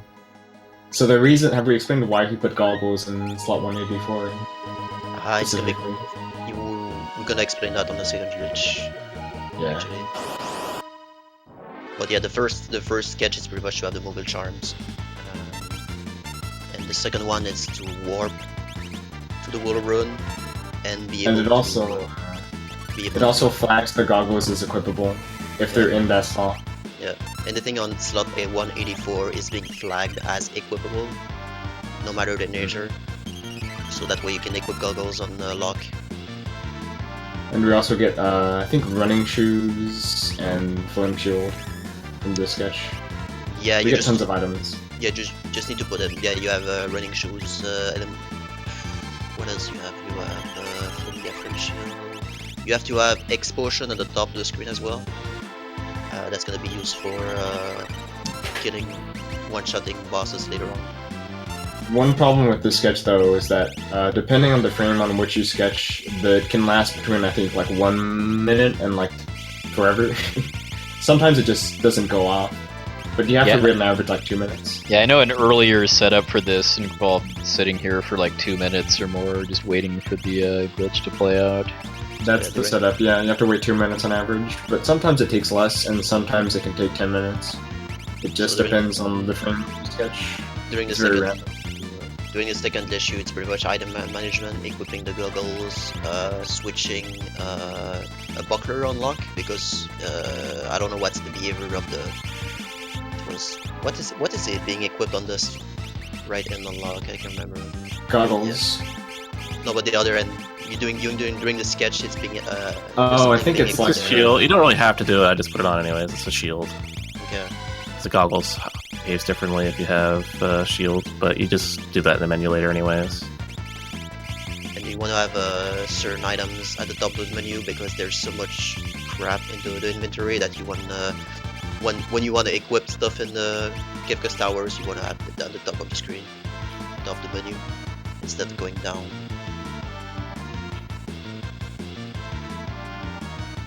So on this part you have an explosion up top of the screen, equip the goggles, and having the items that you need more towards the top. Yep. And what it's gonna do, it's gonna warp you to the Wall of Ruin. What happens is that the game will the engulf status when you're on when you're encountering the world, that you can go to Goggles Cavern. This is a status effect. So in order to have this effect applied to the 3 characters, you do a sketch and it's being added. So the game will see, oh, okay, all the parties are being engulfed, which is a status effect. It's going to warp you to the Goggles Cavern. Okay, it took a really long time. Did you do Monsetzer? Oh no, I didn't do that. The Equalizer? Go nuts. Yeah, that was very bad luck in terms of how long that took. It can take a lot less. Yeah, that's like the one thing I decent luck. dislike the most about this run is the inconsistency of that setup. Really suck the massive. It sucks, but well, live with it. Yeah. Free time save sometimes. Sometimes lucky, sometimes not. I mean, if you could find like a faster setup, you could save like a guaranteed like 1.5 minutes. And having the airship at the specific spot on the upper right corner on the Wall of Ruin, when you warp, the airship is going to be exactly where you see it, so you can pick it up. Yeah, but if you do it wrong, it'll be in the mountains when you get out of Zone Eater's Belly or whatever. And this is why you go to the Triangle Island, because the Goggles Cavern, when you warp out, it's going to put you on that triangle, and this is where the airship is going to be. Yeah, and because that cavern only exists in the World of Ruin, I mean, when you leave, it's just programmed to send you to the World of Ruin overworld map. It doesn't bother actually checking where you really are. So because they skipped Yeah, and then because they skipped going to the floating continent and triggering the end of the world, they never actually, their party never got split up, so they still have their full roster for going into the tower.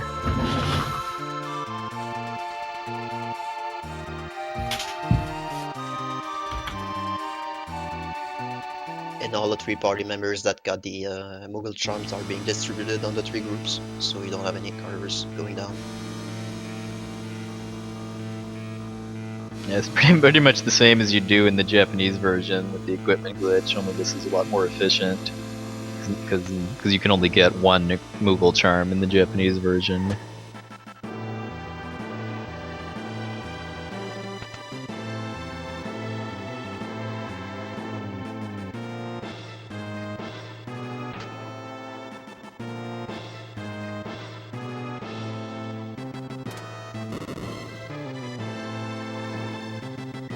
It's quite nice too, just because there's a fair number of places in the tower where you can get inescapable battles, and Yeah. you'd have to plan around. You'd either have to do like step manipulation to dodge them, or plan around how to fight them with these characters. Yeah, keep in mind that you're all like what, level 14, 15 at this part? Like you're really loadable for the Kifka's tower.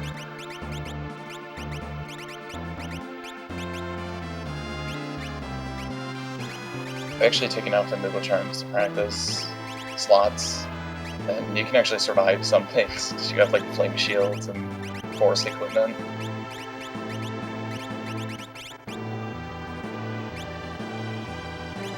Like the bard's hat, stuff like that.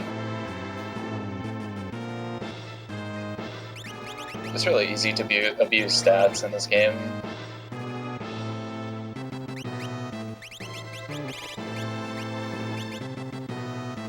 And one thing you don't want to do is optimize any party members that has Moogle charms, because you're gonna lose that Moogle charm forever. It's pretty much a reset. Alright, so LCC is coming up on Guardian, or I'm sorry, Inferno, the first mini-boss in the tower, but he's able to use a trick that he discovered like a year and a half ago now, I think, where when you walk into the event tile for the Inferno fight, and then switch characters, but then when you switch back, you buffer opening the menu and then swap who your party leader is. You can actually then just walk right off without ever actually triggering that event tile. So you use that to just skip Inferno completely, and then he'll be doing a similar setup a little later on to skip Poltergeist. That's snacking. Yeah, sounds like CronoKirby's having some victory snack. Well deserved.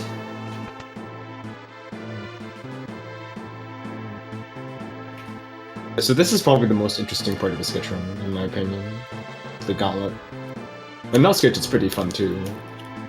But it's a lot more streamlined by the fact that we have 3 Rubu charms. So we have 1 for every party. Yeah, it's just basically just a boss rush where you're just using wacky strats for almost all of them that are exclusive to this category. Yeah, the reason this category is considered anticlimactic, I think we're going to see that relatively soon on Doom. Which is a boss that kind of gets cheesed out. I guess it's nice for this marathon that the runners have their own timers, so we don't need to spoil when the run actually ends. I mean, if we were using my timer...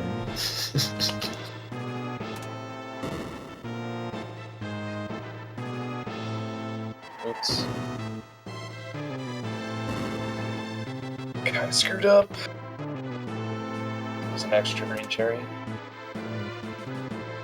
No.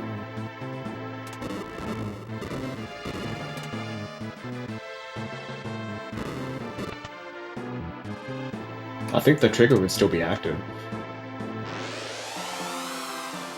So if you walk backwards, you would still get it. The Guardian's pretty much the only tower mini-boss that they fight the quote-unquote normal way, which is just to use Joker Doom.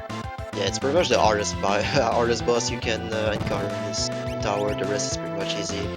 Even Kifka, it's Basically, because you have to I'd actually say- do the slots correctly and not mess up. I'd say a Baba Breath is a bit harder to do.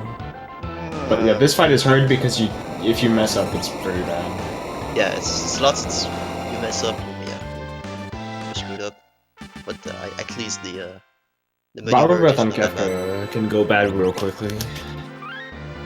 So then he's doing the poltergeist skip too, where he's doing that same trick to skip to kind of bypass event triggers, only in this case he's doing it to walk up the conveyor belt that's meant to be a one-way exit from the final switch room for this track of the tower after you defeated Poltergeist.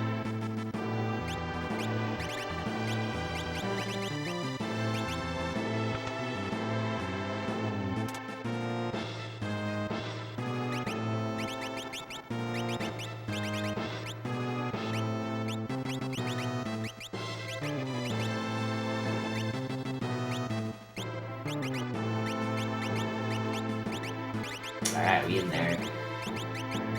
Let's hope I still remember how to do this. I haven't practiced this at all. I'm gonna worry about that when I get there. Yeah, practicing Yeah. is just like saving, it's for dummies. Exactly. I agree. Who needs to sing? So here we're gonna get our first Baba Breath. So goggles have basically like any item that's not supposed to be a weapon has very interesting properties. And goggles has the interesting property of, with specific timing, I believe 8 frames, you can merge the magic and the item menus, meaning you can use items as spells. Third So try, we missed pretty it bad. there. There we go. Oh well. Yeah, so That's the Doom fight. Because when you can merge the menu like that, you can gain access to enemy-only skills. Like Baba Breath is normally an attack used by Bichphuongballz, one of the World of Ruin bosses. It's done as part of the story to So- eject some of your characters from the fight to make room for Terra. Because of the and Doom menu is merge, susceptible to it. because of the menu merge, you go on the magic, but if you menu merge with the items, the game will you select the X portion on the item menu, but you're in the magic menu, so the game will think, okay, I'm gonna cast the ID of the X portion, but it's gonna be a spell, which happens to be a Baba Breath. Baba Breath also has the interesting property of setting can't lose this battle flag, which is very important for the final fight.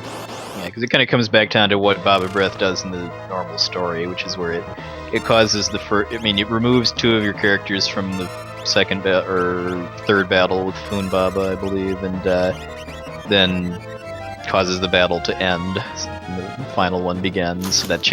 Because of that, it sets a flag where when the battle ends, you win, even if your characters are all gone or dead. People have It's different kind of tense. cues for timing the 8-frame window to do the menu merge. Like I think Right, I've I heard don't- I like using a metronome. Like I think I've heard some people look at when the miss text or something bounces after you attack with the goggles to time it. You can time it pretty consistently with damage numbers. Could maybe potentially even use the music. Yeah, so like all the bosses get cheesed in this in this dungeon. Yeah. After the sketch list, it's pretty much easy mode. There's nothing really that difficult.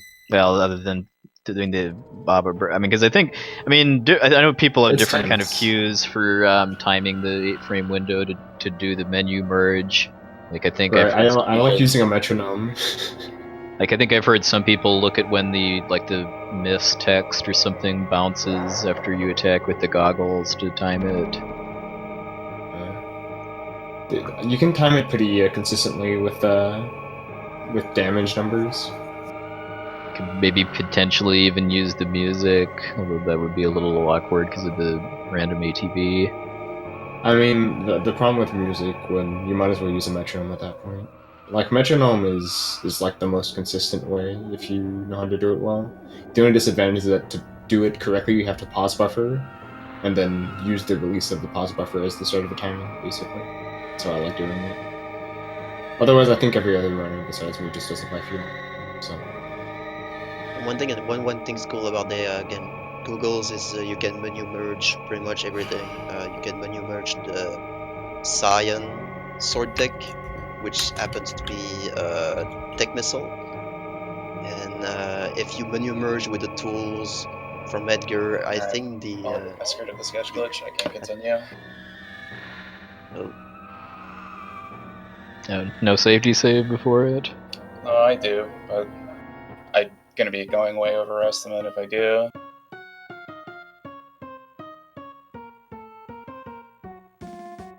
okay, if you menu merge with the tools, the enemy sprite starts going towards the bottom of the screen slowly, and then the explosion happens, and then the top of the screen starts having funny weather, and you win the battle. Like, there's funny stuff that you can do with the menu merge.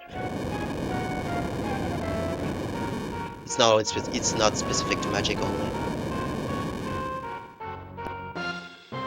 I'm a fan of using Scar Beam on Kafka, which I've seen a few times. Well, not I've seen once actually, but the thought that counts.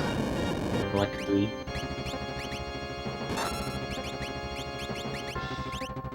Okay, here we go. And on the last fight, you Baba Breath one of your party members, and you kill pretty much your party after that. It's GG. Yeah, because once you've done Baba Breath, it sets that flag so that just when the battle ends, you win, and you can make the battle end by killing the rest of your characters from there. Yeah. I don't know. I one time it took me like 5 after resetting once because it took me like 3.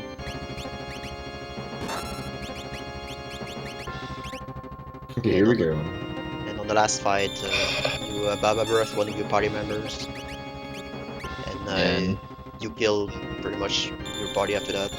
It's GG. Yeah, because once you've done Baba Breath, it sets that flag so that just when the battle ends, you win, and you can make the battle end by killing the rest of your characters from there. Yeah. That's why this fight is a lot worse than Doom, because Doom, if you don't get it first try, you usually get a second try pretty quickly. This fight, it can take a while.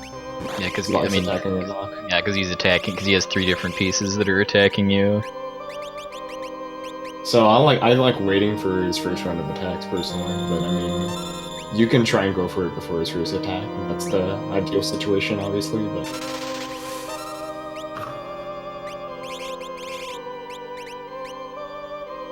Yeah, if you have a character that's dead, they get prioritized by Baba Breath too, which doesn't matter for the Kefka fight, but it would for Doom, because then you wouldn't be able to Baba Breath Doom. And that's GG. We did it! GG, sir. GG. Yeah, so that's sort of what people mean when they say that this run can be anticlimactic, but it's a lot more stressful for the runner than you think. Like, it still requires quite a bit of concentration.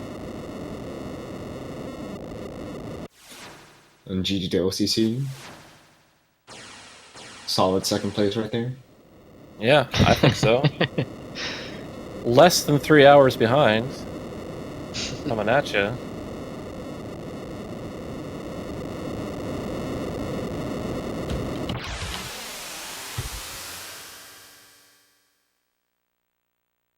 Alright, I can stop matching now. Controller down. And we get to do the credits again. Yes, the proper credits. Ones that soft lock. Yeah, we mentioned that a bit ago that because they didn't actually go to the floating continent and triggered the end of the world, there was a flag to update the storyline basically to be in the world of ruin that never got set. That fortunately doesn't really matter as far as being able to go into the tower and beat the game, but it does cause the ending to soft lock when they get to a certain scene. I believe it's because that map is used for a cutscene during the end of the world. Yeah, it's because the World of Ruin maps were not instructed to be loaded, so that's why.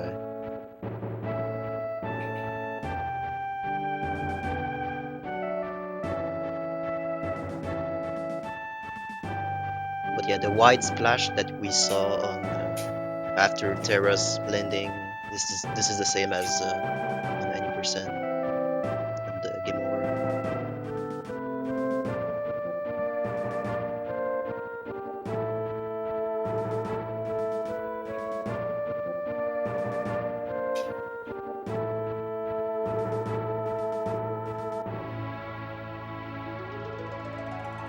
LCC used reverse Joker Doom to kill himself. Vic is doing Thunder Rod. Thunder Rod is considerably faster. It's less cool though.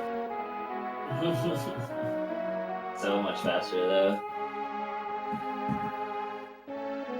Why don't just use Flame Shield?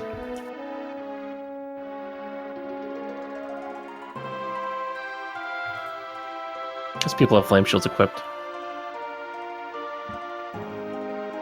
Right. I don't know. I think I do a different setup. I think I do. I don't have Setzer in my party. I have Terran instead. Oh yeah, I mean, there's different ways to do it. This is just the way I did it originally. Because like if you Bother have Edgar and Sabin, they both start in Magic. So you only have to switch Terra to Magic, and then you can go ahead and go for it with it. Because it kind of messes up my timing if the character isn't on Magic, and I switch to them after attacking the wall. Yeah, it makes sense.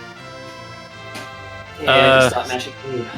There are still things in the round that need to be looked at and tweaked a bit, for sure. And that's probably one of them, the final party. I would have kept going with the sketch glitch if I hadn't died twice to Ifrit. That really kind of ruined my mood, my motivation. That was really frustrating. But good race otherwise. I had some really good moments. Thought my menuing was really strong.